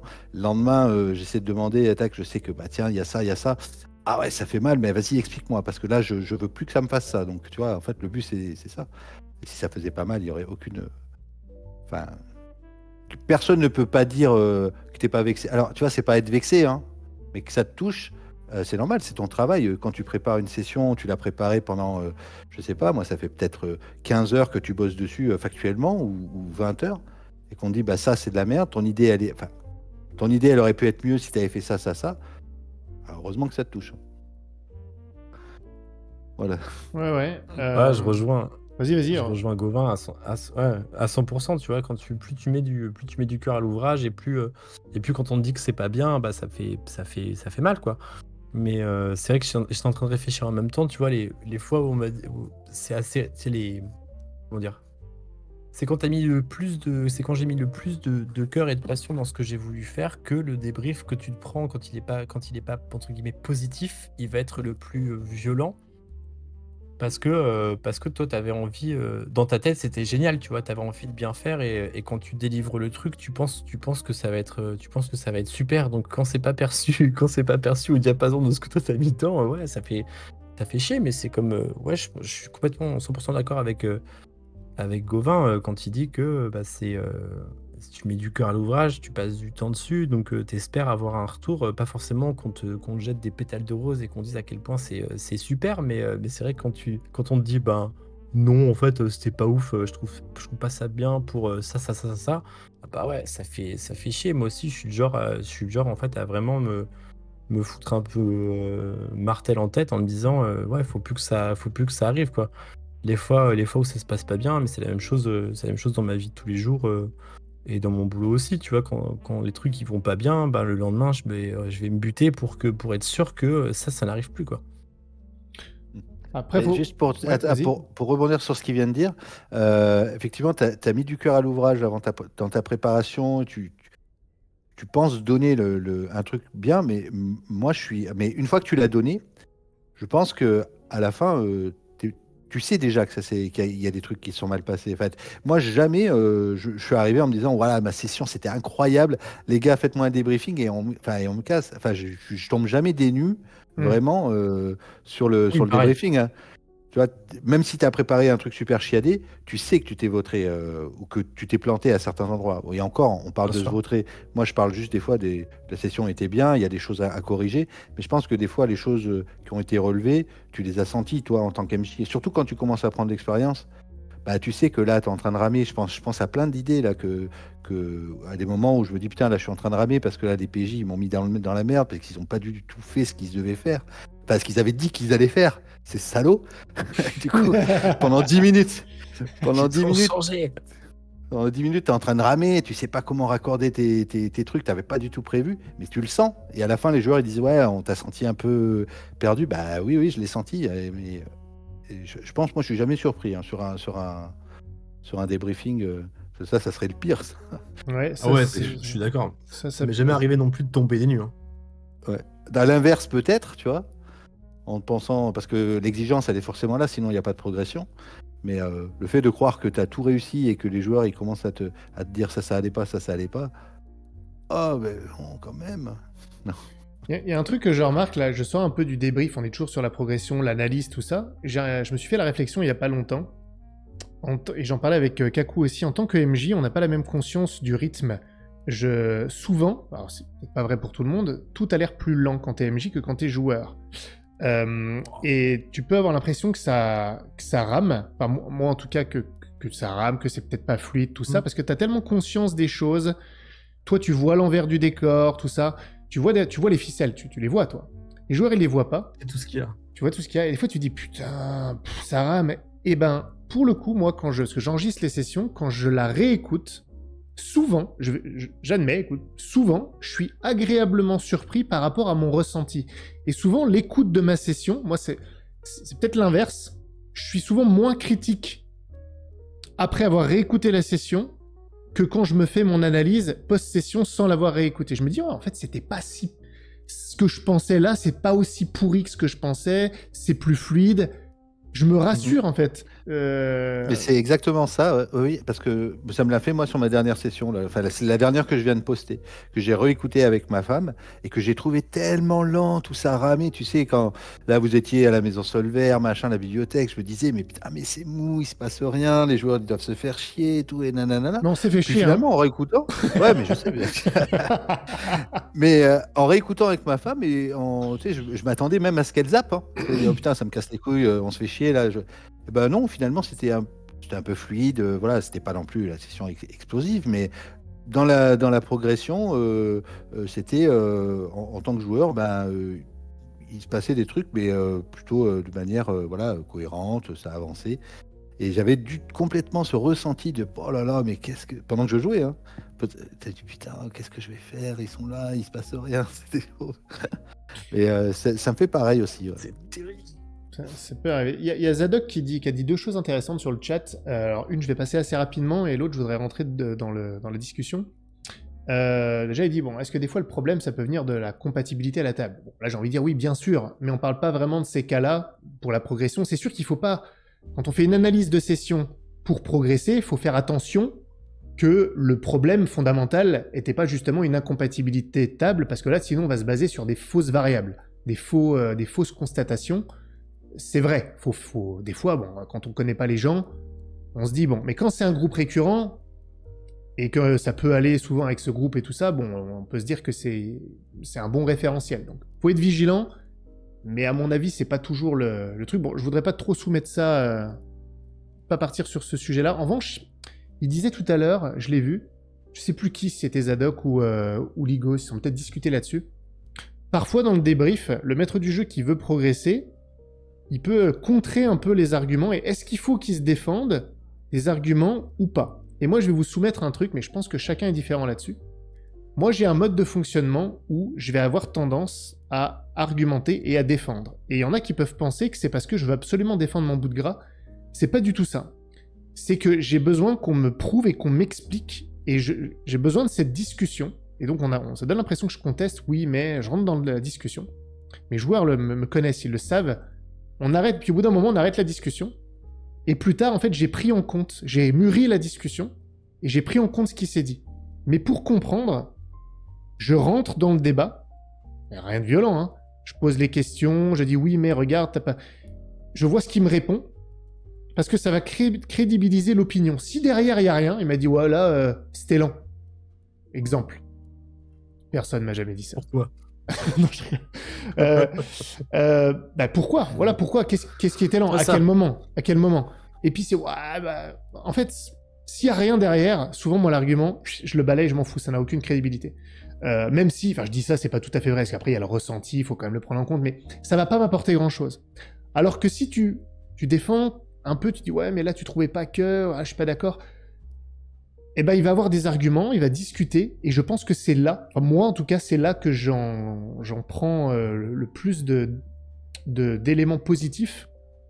J'ai un exemple là qui me vient en tête, il y en a eu d'autres, hein. Justement, sur la campagne au nom des pères, il y a un moment, C'était assez paradoxal d'ailleurs, c'était avec Kaku justement. Juste avant qu'elle vive l'un de ses combats préférés, donc là c'était une grande réussite, juste avant ça, mais vraiment la séquence juste avant ce combat, qui était un grand succès pour le coup, il y a eu une séquence d'action où j'ai sollicité beaucoup de jets de dés, mais sans doute trop, qui sont venus un petit peu enrayer la narration, pourtant il y avait une esthétique, tout ça, et c'est venu un petit peu, voilà, on en a parlé, j'ai discuté, j'ai un peu contesté le truc, je sais plus trop comment ça s'est passé, et puis j'ai mûri la chose, je l'ai analysé, et cette discussion, j'en ai tiré quelque chose, d'assez drastique d'ailleurs après, hein, puisque j'ai changé le système. J'ai pris le système décimation minimaliste. Bref, donc je sais pas, est-ce que vous, quelle est votre opinion sur le fait de discuter et de contre-argumenter face à un débrief? Alors, moi personnellement, il y a très peu de joueurs à qui on arrive à tirer les verres du nez, tu vois. Enfin, mis à part toi, la plupart des joueurs que j'ai, dès que je commence à insister pour avoir un retour, c'est un peu chaud. Donc, dès que je l'ai, si je commence à rentrer dans la discussion, le gars après il va plus vouloir discuter. Tu vois, souvent. On va avoir ce débat-là, toi et moi par exemple, mais la plupart des gens à qui je demande un débrief, alors pas sur la table Game of Thrones, mais sur d'autres tables, ils me disent c'est bien, mais vas-y donne-moi un truc et tout. Et puis si tout de suite le gars il me donne un petit truc, je rentrerai dans un débat, le gars il va se dire oh non, et en plus il me casse les couilles, déjà il me force à donner mon avis, et maintenant il vient me saouler en me disant c'est pas vrai. Faut pas déconner. Donc, Oui, non, mais je le fais pas. non, mais il y a Mais une, je comprends il y a une différence entre c'est pas vrai. Tu vois ce que je veux dire? Je Oui, vais oui, reformuler. oui. C'est pas que tu dis non, mais ce que tu dis c'est de la merde. Va chier avec ton débrief. Tu vois, c'est pas comme ça. C'est pas non, c'est pas vrai. C'est aller travailler un peu au corps et essayer de comprendre. Tu vois, d'aller vraiment un peu au contact.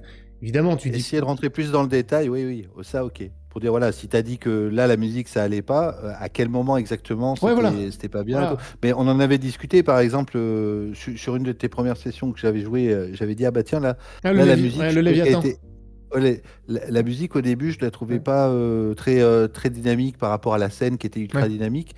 Et tu avais T'avais essayé de tort, hein. comprendre. T'avais tort, hein. Oui, oui. Vas-y. T'as été chercher la musique exprès, mais c'était Ouais. bien celle-là que j'avais mis. Et puis en fait, c'est un problème de décalage de son pour moi. Enfin, le son était trop faible. Non, non, mais Mais peu importe. au moins, ouais. Laissez, Mais au moins, sors les rames, vas-y. ouais. Pas du tout. C'était pas moi le MJ, m'en fous. D'ailleurs, vous ramiez littéralement à ce moment-là. Exactement. Littéralement. Exactement. C'est parti. Non, mais Mais oui, c'est vrai que d'aller chercher exactement la raison, parce qu'il faut être spécifique. Hein. Ouais. Si le joueur n'est pas spécifique, tu vas pas forcément progresser dans le bon sens. Donc tu as raison de le faire. Moi, je le fais pas parce que les joueurs, ils sont souvent trop frileux. Mais moi, le premier, hein, en tant que joueur, en réalité, il l'a dit, Maître Renard, je ne donne pas le quart de ce que j'aurais aimé recevoir en tant que MJ. Parce que j'ai peur de froisser, tout ça. Et c'est l'inverse. Donc, au final, oui, non, mais. Mais c'est l'inverse. En plus, je suis sérieux, je dis pas ça pour plaisanter. Je trouve que c'est trop. Je t'en ai parlé il y a pas longtemps d'ailleurs. Je t'ai dit maintenant, je me force à ne plus donner un avis quand il m'est pas sollicité. Et quand on me le demande, je dis mais tu veux quel genre d'avis? Est-ce que je me suis amusé ou est-ce que tu veux une critique détaillée? En fait, je peux parce que sinon, je pars dans le truc et ça peut être trop. Honnêtement, j'arrive pas à... que ce soit pour mes parties d'ailleurs. En fait, je fais ça avec les miennes et je fais ça avec celles des autres. Je ne peux pas m'empêcher de voir tous les trucs qui auraient pu être améliorés. Et ce n'est pas représentatif, d'ailleurs, nécessairement de mon ressenti de session. Même une session que j'ai adorée, je peux avoir plein de trucs à dire dessus qui sont pas que des éloges, y compris pour les miennes. Et d'ailleurs, ça me mène à une question que je vais poser plutôt à Maître Renard, parce que là, ça fait un moment que Gauvin a monopolisé la parole, comme à son habitude. Est-ce que la recherche de progression, en l'occurrence, c'est notre sujet, de performance, tout ça, ça peut finir par nuire vraiment et saboter le plaisir de jeu, d'être maître du jeu, et est-ce que ça peut venir corrompre tout ça?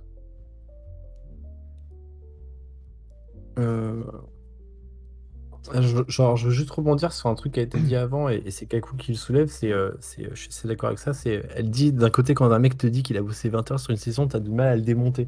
Et c'est un peu ça, tu vois, c'est par rapport aux avis, tu vois, parfois tu vas pas dire c'est pas que tu vas pas dire exactement ce que tu penses, c'est que toi en ayant le recul d'être MJ, tu sais le travail que ça implique, donc t'as pas forcément envie de bousiller un mec en lui disant écoute, ça t'aurais pu l'améliorer, ça et ça et ça et ça et ça. Moi je suis un peu comme ça. Et aussi quand il y a un avis, je vais pas forcément rentrer dans le débat tout de suite, je vais plutôt en fait essayer de de garder l'esprit ouvert en prenant ce qu'on me donne, en me disant ok, j'ai demandé un débrief, donc là on me le donne, je prends tout, et c'est là tu vois que j'arrive, je prends des notes, etc. En me disant, et après je refais ma tambouille, plus tard, et du coup j'ai oublié la question que tu viens juste de poser. Tu n'écoutes pas, Maître Renard, Non. c'est scandaleux. Je voulais absolument dire ce que j'avais besoin de dire. Non, mais Parce qu'on m'a pas laissé la parole avant. C'est Gauvin, tu peux... Eh ben, figure-toi que j'ai oublié ma question. Ah, tu vois. Mais j'ai été passionné par ta réponse. Tu comprends, c'est pour ça. Peut-être ça, ouais. Peut-être que Gauvin s'en souvient. Oui, tu demandais si le fait Ah oui. de absolument de vouloir progresser, tu perdais Ouais. pas Du plaisir de jeu. ça. Le plaisir de jeu. Est-ce que ça devenait pas excessif au bout d'un moment, cette recherche constante, cette suranalyse et de vouloir faire mieux à chaque fois? Qu'est-ce que vous en pensez? Enfin, moi, je suis tombé un peu là-dedans voilà, c'est pas le burn-out, c'est un grand mot, mais sur le coup de vouloir absolument te dire de faire mieux, notamment sur BioShock, tu vois, où je me suis fait des nœuds au cerveau à essayer de remettre le truc dans le bon sens, et que là, il faut que ce soit ici, ça, etc., etc. Et qu'il y a un moment où, en fait, je me suis rendu compte que je passais beaucoup plus de temps à, à me focaliser sur comment est-ce que ça pourrait pas marcher, plutôt que comment est-ce que ça pourrait marcher. Et je trouve que se poser des questions et essayer de progresser, c'est bien, mais je pense aussi qu'il faut pas garder, il faut pas oublier que ça reste du jeu, que on est quand même là pour se faire plaisir aussi. Tu vois, c'est pas une compète, tu vois. Parce que déjà le meilleur meneur c'est moi, ça c'est établi, on le sait tous, décidé. c'est ma quête, c'est autoproclamé. Mais blague à part, c'est que du coup, ouais, moi, je suis un peu comme ça aussi. C'est que quand finalement je me prends trop au sérieux, que je mets et que mes exigences sont beaucoup trop hautes, et que j'ai pas le retour que j'espère, tu vois, même pas forcément le retour exact de ce que j'espère. C'est-à-dire que, tu vois, de la même manière, tu as passé énormément de temps à préparer ton truc, et finalement, en face, le retour que tu as, toi, tu t'attends à waouh, c'était incroyable, il y a eu vraiment le jour et la nuit, et finalement, tu as juste dit ouais, c'était une bonne partie. Tu vois, je trouve que ça marche dans les deux sens. Tu vois, tu te dis ouais, finalement, j'ai bossé comme un ouf. Alors qu'il y a parfois des sessions que j'ai pas forcément autant préparées, et je me suis juste concentré à me dire bah écoute, là, on va passer un bon moment. Les gens, tu les connais. Le scénar, il tient sur un bout de papier, et finalement, ça suffit. Et parfois, juste, je vais rester là-dessus, ça suffit, quoi. Donc, pour moi, chercher trop la petite bête aussi, ça peut te nuire. Après, c'est un peu facile de dire ça, mais ça dépend un peu des caractères. Moi, je sais que parfois, à chercher absolument à progresser, c'est là où aussi, en fait, je vais avoir une baisse dans ma progression, parce que je cherche trop à être performant. C'est la même chose dans le sport, tu vois. Quand tu vas trop chercher à te dépasser et à être meilleur, à soulever plus lourd, à faire plus de répétitions, etc., tu te blesses. Et parfois, en fait, tu te blesses mentalement. En fait, t'arrives pas sur un truc, et finalement, tu te dis putain, je suis vraiment qu'une grosse merde, quoi. Et là, Et toi, donc ouais, ça peut être, pour moi, Gauvin ça peut être autant générateur d'échecs que générateur de progression, de chercher forcément à s'améliorer. C'est important, je trouve ça fondamental, et c'est très bien, mais je pense qu'il faut aussi se préserver et pas chercher absolument à progresser. Je pense aussi que la progression, elle vient avec la répétition, et à pas se mettre des exigences non plus trop hautes. Gauvin, t'en penses quoi? Après, je donnerai mon avis, parce que j'ai plein de trucs sur lesquels je veux réagir. J'en pense exactement ça, et depuis pas longtemps, d'ailleurs, depuis ce mois-ci. Où d'ailleurs, je pense qu'on a peut-être échangé par écrit déjà les stats par rapport à ça. le fait de vouloir absolument performer t'enlève le plaisir, mais aussi t'enlève le naturel de ce que tu pourrais donner en disant oui, voilà. je vois ce que tu veux dire. Je vois de quoi tu parles là. Et en disant, bah tiens, il faut absolument que je mette dans ma session tout ce qui m'a été reproché à la dernière session, pour montrer que, pour être au top, toujours au top, au top, au top. Et au final, tu te rates, en fait, tu te rates pas parce que tu n'y arrives pas, tu te rates, c'est parce que tu n'es pas toi. Tu redonnes pas ta patte, ta façon d'être. Si tu prends du plaisir, les autres prennent du plaisir. Et du coup, et je me suis retrouvé à préparer des trucs extrêmement longs, qui n'ont pas eu un rendu naturel, donc intuitif, avec un flow. et faire à côté une session que j'ai préparée un peu à la One Again et qui s'est passée, mais où c'était vraiment, vraiment cool, on s'est amusé. Et là, je me rends compte au fur et à mesure que, à un moment donné, il faut lever le pied et se dire, c'est quoi l'objectif? C'est d'être, de soulever 300 kilos à l'épaule jetée ou c'est, voilà, d'être bien, de t'amuser et toujours de. Et je pense que, voilà, moi, je me suis mis trop de pression là à un moment donné. Et je vais essayer de revenir dans quelque chose de plus sobre, mais de plus intuitif, de plus naturel. Et je pense que ça passera tout autant. Et des fois que tu travailles pendant 5 heures ou tu en travailles pendant 40, les joueurs, ils y voient avec du feu. Hein. Donc, voilà ce Alors, que je pense. alors moi, ça dépend de quel joueur. Bon, moi, je vais avoir la facilité parce que je vais utiliser tout ce que vous avez dit pour faire la synthèse, donc c'est facile. Je passe toujours après, c'est exprès. Je suis comme les Américains, j'arrive toujours à la fin pour gagner. En fait, je pense qu'il y a deux choses différentes dans ce que vous avez dit, à mon avis. Parce qu'il y a, est-ce que la volonté de performance ou de progression peut être délétère? Et il y a, à quel point on essaie de progresser à chaque pas. C'est pas la même chose. Je vais vous donner quelques anecdotes après, ou peut-être une en fait, simplement. Moi, je pense que, en tout cas, je regarde toutes les années depuis lesquelles je joue, là, ou je maîtrise. Je pense que la volonté de progresser, elle a été à 99% bénéfique. Je regrette rien sur plein de points. Ça a accru le plaisir de jeu. Et sur plein d'aspects. Quand je vois mes gros jalons de progression, parce qu'il y a plein de petits jalons, puis il y a des gros jalons de progression, l'avènement du système minimalisme pour les scènes d'action, ça a drastiquement... La gestion du temps et des temps faibles qui se gèrent plutôt entre sessions que dans la session. Je reviendrai sur un exemple qui m'a été ramené par un de mes saloperies de joueurs, là, tout à l'heure sur le chat. Je vais en parler. Et ça a vraiment amélioré mon expérience de jeu, celle des joueurs, mais mon plaisir de jeu tout simplement. Donc ça, c'est cette volonté de progresser. En revanche, et pour moi c'est pas la même chose, quand on essaye de mettre en place des éléments de progression, faut pas, et ça c'est Maître Renard qui disait tout au début je crois, faut pas tout faire en même temps. Et d'ailleurs moi j'avais un conseil à donner à des MJ débutants, c'est de, quand ils ont trouvé un exemple ou une sorte d'idéal ou de vision, je sais pas, un actual play, un truc, peu importe, ils aimeraient atteindre ce rendu-là, faut absolument pas qu'ils essaient de tout imiter tout de suite. Faut choisir ce qu'ils vont ajouter, petit à petit, parce que sinon ils vont se planter en fait. C'est comme tout, tu t'essayes pas d'utiliser tout l'arsenal en même temps, tu maîtrises déjà une partie, puis une autre, et y aller pas à pas. Donc c'est pas renier la notion de progression, c'est essayer d'y aller plus en douceur.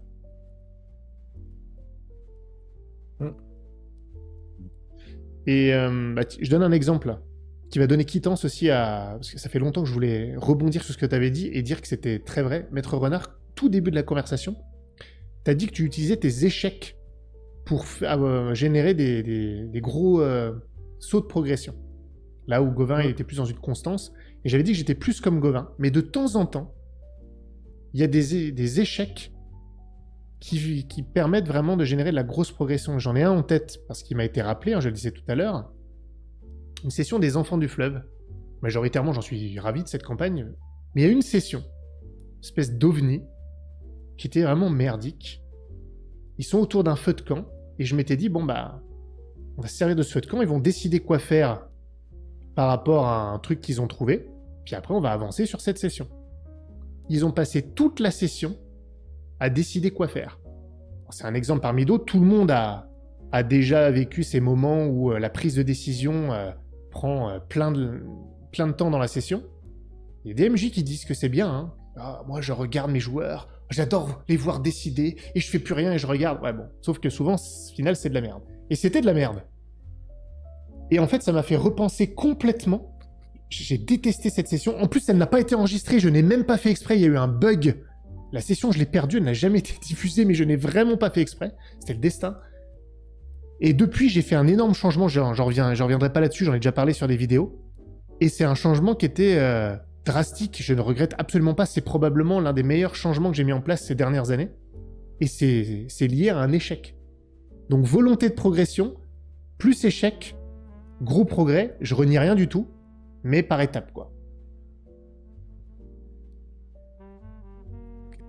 C'est vraiment ce truc de jamais, plus jamais je ferai ça. Ouais, non, mais c'est franchement, Ça, c'est vraiment... Alors, j'ai pas eu beaucoup d'expériences comme ça où je me suis dit vraiment c'était vraiment de la merde. Mais quand ça arrive, tu te dis bon. Et puis, quand ça a été de la merde majeure, ça te rappelle aussi tous les moments où c'était un peu la même chose, mais moins grave, mais c'était le même domaine, tu vois. Tu vois ce que je veux dire? Et tu les revois un peu, Ouais, ces moments. je suis parfaitement d'accord, tu vois, moi ça me fait penser justement le truc de l'introduction, tu vois, les fameuses introductions trop longues où je me suis plusieurs fois pris les pieds là-dedans en me disant, tu vois, il y a besoin de tout ça pour avoir suffisamment de contexte pour commencer.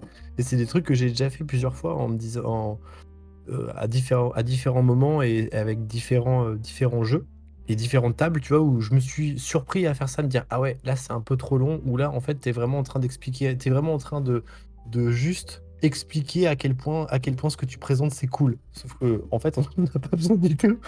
Et ça c'est un truc que je fais quand même beaucoup moins maintenant. Et c'est vrai que ça c'est ça c'est une de mes progressions les plus significatives, on va dire ces 6 derniers mois. C'est sûrement le plus gros gap que j'ai fait en termes de progression. À me dire, à essayer de, comment dire, de réduire ce qui sert, enfin vraiment de tailler dans le gras ce qui sert à rien, quoi. Efficacité narrative, ça c'est un truc qui Ouais. existe. D'ailleurs, Gauvin, tu as effleuré le sujet, pareil, en tout début de conversation. Tu disais que ta femme avait critiqué ta... On s'arrête là. Ta femme avait critiqué, on peut imaginer, ta description de l'araignée. Voilà, ça devient vraiment bizarre cette conversation, parce que on s'en foutait en fait. Et beaucoup de MJ, et moi le premier, hein, j'aime beaucoup les descriptions, j'ai déjà parlé énormément, bref. Mais aimer les descriptions, ça veut pas dire qu'il faut tout décrire avec des gros pâtés de description. Il y a une efficacité narrative à avoir, donc là c'était ça que je voulais aborder. Ça marche pour les descriptions, ça marche pour tout en fait.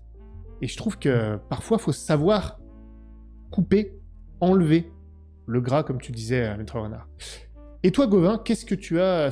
Quel est l'élément sur lequel tu as le plus progressé ces derniers mois? Moi, je pense que c'est le rythme. Mais c'est le rythme à l'envers de ce que la plupart des MJ débutants ont. C'est que moi, en fait, j'enquillais trop. C'est-à-dire que mes sessions, j'arrivais à faire tenir un scénario de 3 heures en C'est vrai. 1h45 parce que j'envoyais. Et dès que les joueurs ils faisaient un blanc, boum, j'enchaînais. Donc je laissais quasiment jamais le temps aux joueurs de réfléchir, de faire du RP et sans forcément dire que c'était dirigiste, mais c'est que pour moi, le blanc, c'était le mal. Donc le joueur qui fait boum, bam, j'enchaîne. Pour beaucoup de personnes, c'est Qu'est-ce ça. que tu Hein. fais? Alors, Pardon. là, tu meurs. Là, il y a un rocher qui tombe. Et là, je pense où j'ai vachement progressé, c'est de prendre justement un peu, et souvent encore, je me revois en train de dire merde, là j'ai coupé la parole, tu vois. Je reprends la main, mais le joueur était encore en train de réfléchir, et hop, on parle en même temps, et je dis ah bah mince, là j'ai pas été bon. Et prendre du recul et de me dire bon bah laisse-les parler, laisse-le réfléchir et parce que souvent c'est pour ça qu'on joue aussi, hein. Il y a des moments de RP, on parlait là sur la dernière session, il y a des moments de RP qui sont intenses, qui sont intéressants à écouter, et moi j'ai souvent peur que les autres joueurs s'ennuient et donc il était là mon défaut, et aujourd'hui encore je me freine, hein, pour pas intervenir, pour pas couper, pour laisser aux joueurs le temps de s'exprimer, même des fois de réfléchir quelques secondes. Après quand c'est trop long j'y vais, mais c'est là-dessus que je pense où j'ai fait le plus de progrès, mais où je peux encore m'améliorer, sans dire de rallonger, hein. Non, mais Voilà. en plus, je suis d'accord avec toi parce que je pense que c'est le premier élément de progression que j'ai constaté chez toi sur les premiers commentaires que je t'avais fait, parce que j'avais remarqué. Et j'avais d'autant plus remarqué que tu es uniquement le deuxième joueur, je crois, que je connais, qui avait ce défaut inverse. Parce que le rythme, c'est le truc le moins bien géré en général, et pas dans ce sens-là. C'est souvent beaucoup trop lent. Et c'est rare les MJ qui ont le défaut inverse. D'ailleurs, c'est beaucoup plus facile à corriger, à mon avis, quand on a trop de rythme. Et tu l'avais corrigé hyper vite. Je me rappelle sur un scénar, un de mes scénars que tu avais fait jouer, c'était sur Section C, la deuxième itération était beaucoup, beaucoup mieux, hein, dès la deuxième. Et la deuxième joueuse qui faisait ça, effectivement, on l'a dit sur le chat, c'était Kaku, qui avait tendance à... Elle avait peur des silences. Je la cite, hein, c'est même pas une analyse. Et elle avait tendance à tout de suite enquiller et faire comme toi, en fait, raconter l'histoire avant de s'arrêter et d'ouvrir le truc. Et il y en a pas beaucoup qui ont ce défaut-là, donc c'était assez amusant. Mais effectivement, tu avais beaucoup progressé là-dessus. Et messieurs, quel est maintenant à l'heure actuelle, parce qu'on a parlé tout à l'heure de ce qui était le plus difficile pour vous en apparence quand vous avez commencé. Maintenant que vous avez ce chemin de parcouru, que vous avez fait évoluer votre pratique, vous avez acquis une certaine maturité, vous avez progressé, qu'est-ce qui actuellement est votre chantier principal en matière de progression et que vous trouvez difficile, vous pose problème, maintenant?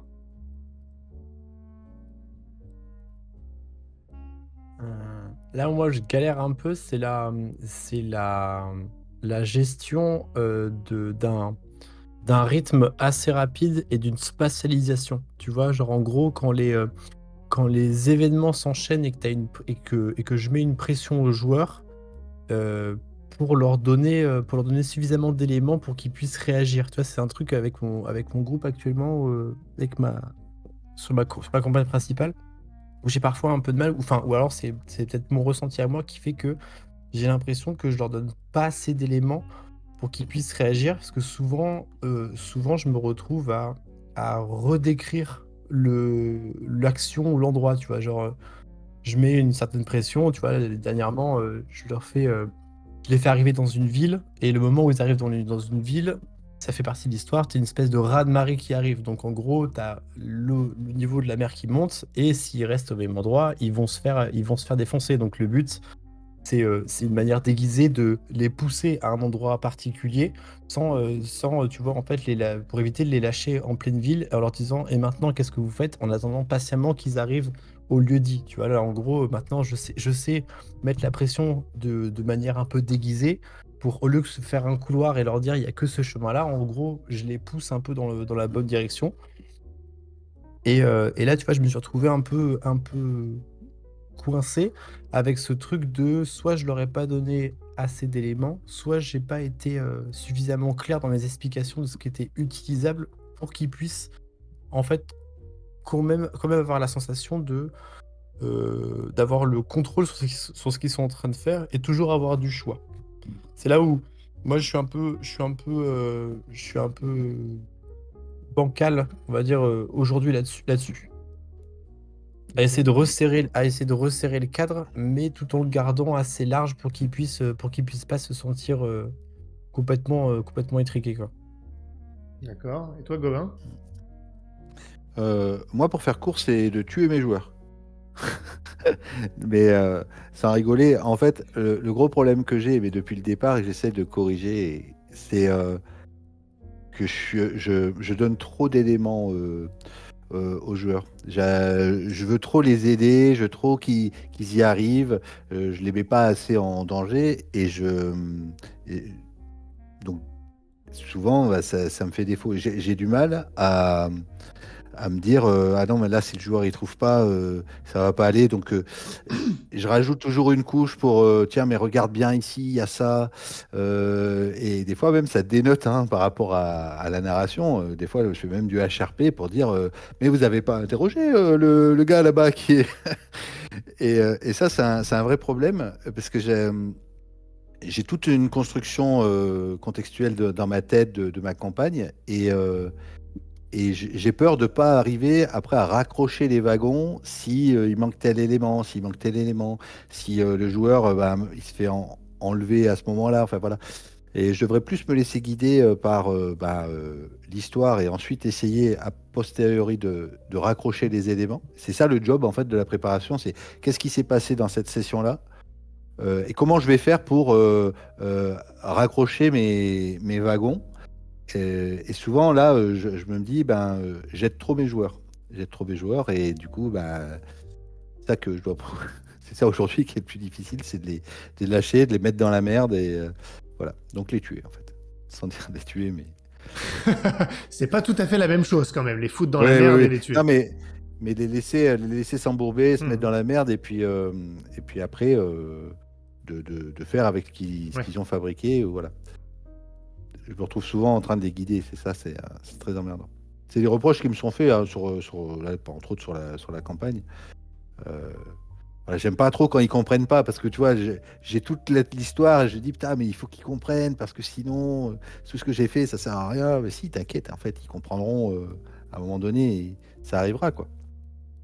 Même c'est mieux quand tu comprends après à dire oh putain, mais c'était sous nos yeux, il est trop fort. Alors non, il y a des joueurs qui, quand ils comprennent après, je peux te dire que pendant des années, ils te le ressortent. Même quand ça arrive pas tant que ça, surtout les joueurs de mauvaise foi. Bon, peut-être qu'ils nous écoutent en ce moment, je sais pas. Mais alors après, ceux-là, quand ils comprennent après ou qu'ils ont pris la mauvaise décision pour une fois dans leur vie, leur ego peut pas supporter. Et vraiment, Terrible. tiens, voilà. Bref, très bien. Non, mais c'est vrai, c'est des bonnes analyses. Et justement, bah, on va prendre le contre-pied de ça. Ça, c'est ce qui vous pose des difficultés. Moi, je trouve que, et ça va me mener à ma prochaine question, même si je pense qu'on approche de la fin. Un des éléments de progression, ou plutôt de maturité d'un maître du jeu, surtout d'un maître du jeu un peu académique comme toi, Gauvin, qui va chercher des théories, des techniques, qui va les mettre en place. Là où je pense qu'un renard, cet aspect-là, il va l'avoir plutôt au début et il va essayer de raccrocher la technique. C'est ce que Renard appellerait la sauce magique. Qu'est-ce qui fait la patte du MJ? Qu'est-ce qui fait qu'on se dit, tiens, ça c'est un truc de ce MJ. Ah, on reconnaît bien là ce bon vieux Gauvin JDR ou ce maître Renard. Et donc je vais te poser la question à toi, Gauvin, d'abord.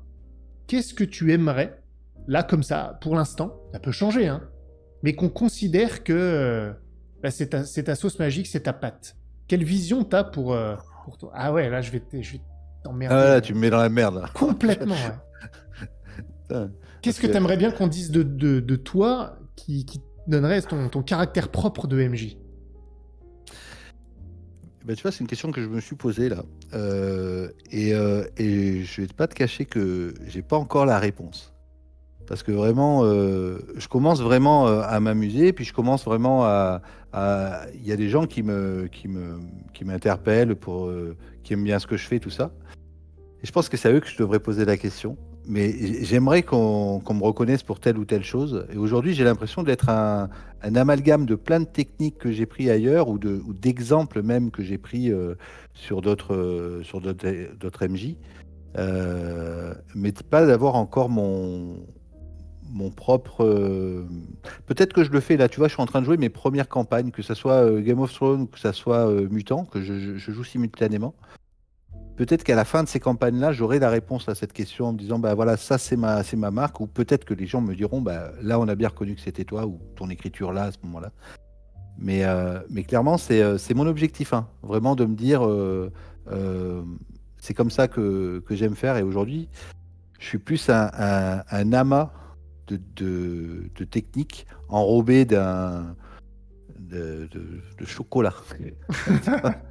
Et- N'oubliez pas d'aller et- sur le site de Maître Renard pour commander les chocolats. Mais pour l'instant, et d'ailleurs, j'ai même l'impression des fois qu'il y a une vraie dissonance entre certaines sessions ou même certaines campagnes. Tu l'as dit, je crois, même toi, tu me l'as dit.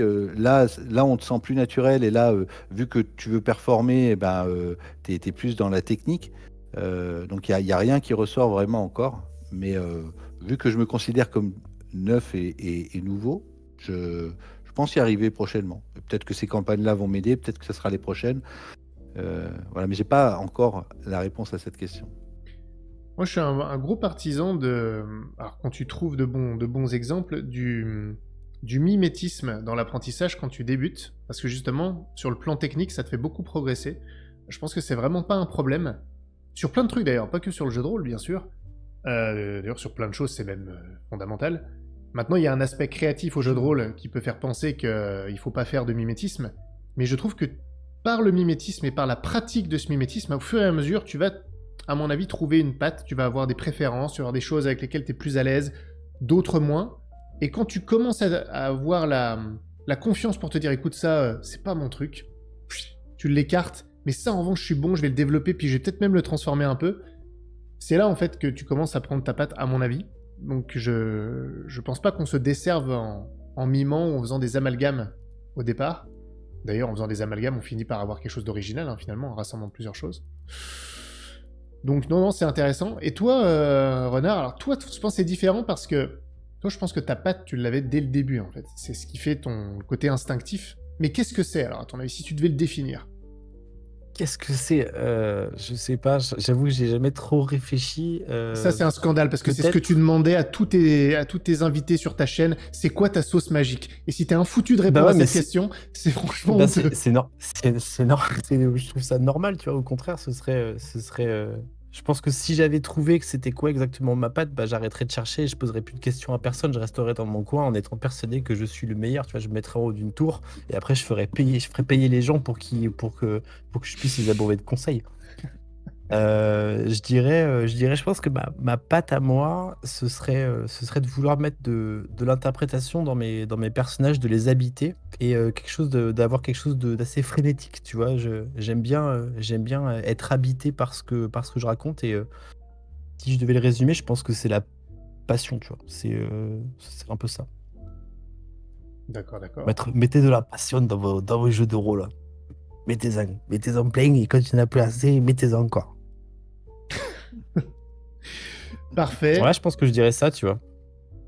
Je sais pas si je me plante, je pense que je dirais un peu comme Gauvin, ce serait seulement aux autres de me dire qu'est-ce qui fait mon identité en tant que maître de jeu, mais je pense que je suis pas loin de la vérité. Entendu. Euh, Bah écoutez, je vais vous poser une dernière question pour terminer. En fait, il y aura deux questions en une. Vous n'êtes pas obligé de répondre aux deux, c'est plus pour ouvrir, vous choisissez.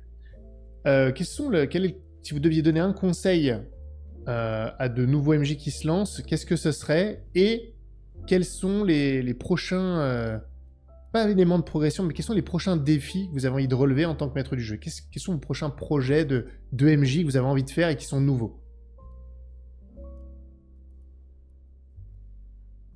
Prochain défi MJ pour moi, ce serait déjà de faire une campagne qui soit pas nulle, ce serait pas mal.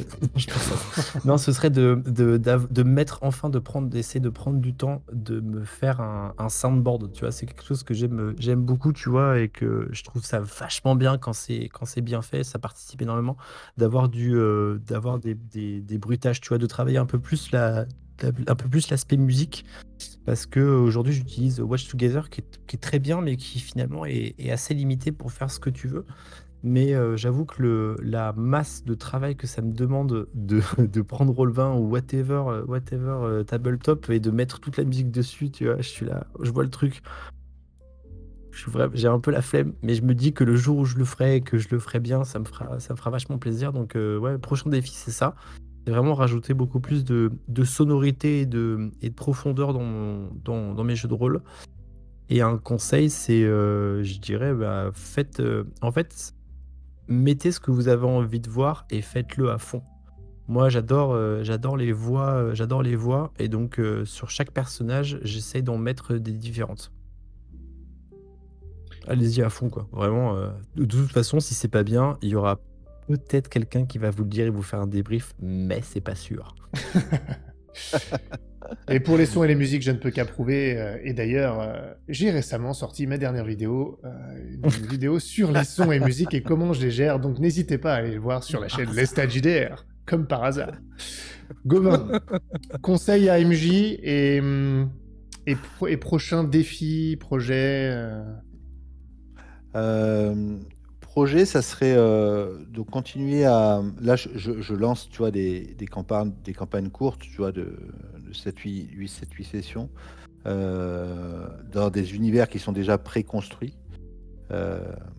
J'aimerais pouvoir voilà, créer mon propre univers, mais c'est quelque chose qui prendrait du temps en dehors des sessions. Continuer à faire d'autres campagnes. Mais je sais pas si ça sera possible, si j'aurai le temps, mais en tout cas, j'aimerais créer. Aujourd'hui, j'écris pas et je crée pas, tu vois, je prends des univers qui sont déjà existants. Ça serait un défi. Mais mon projet, oui, c'est de continuer à jouer en campagne parce que j'ai découvert ça, le plaisir que c'est par rapport à des one-shots, hein. Moi, ça fait 1 an que je joue des one-shots. Donc c'est fun, mais la campagne, en fait, on a l'impression que on la vit même en dehors des sessions. Moi, je la vis en tout cas comme ça en dehors des sessions. Et ça, c'est un vrai plaisir. Donc ça, je vais pas lâcher. Dès que mes campagnes seront finies, je vais tout de suite m'atteler à faire autre chose. Parce que je veux pas lâcher le truc à un truc que j'ai trouvé qui me fait plaisir. Et sur les conseils, alors tout va dépendre en fait. Si c'est des conseils pour les MJ débutants ou si c'est des conseils pour les MJ qui ont envie de progresser. Bah Les ça. conseils pour les MJ débutants, Non, non, on on en a s'en eu fout des plein. débutants. On s'en fout des débutants. Exact. Ceux qui veulent Non, mais progresser. ceux qui veulent progresser, il n'y a qu'un seul truc, c'est qu'il ne faut pas avoir peur de la critique. Sinon, voilà, sinon on s'enferme dans ce qu'on croit être vrai. Il n'y a que ça pour progresser, c'est écouter ce que les autres ont à dire de vous, même si vous pensez un truc. La plupart du temps, les joueurs ont raison sur ce qu'ils ont ressenti. Ce qui compte, c'est ce que eux ils ont ressenti.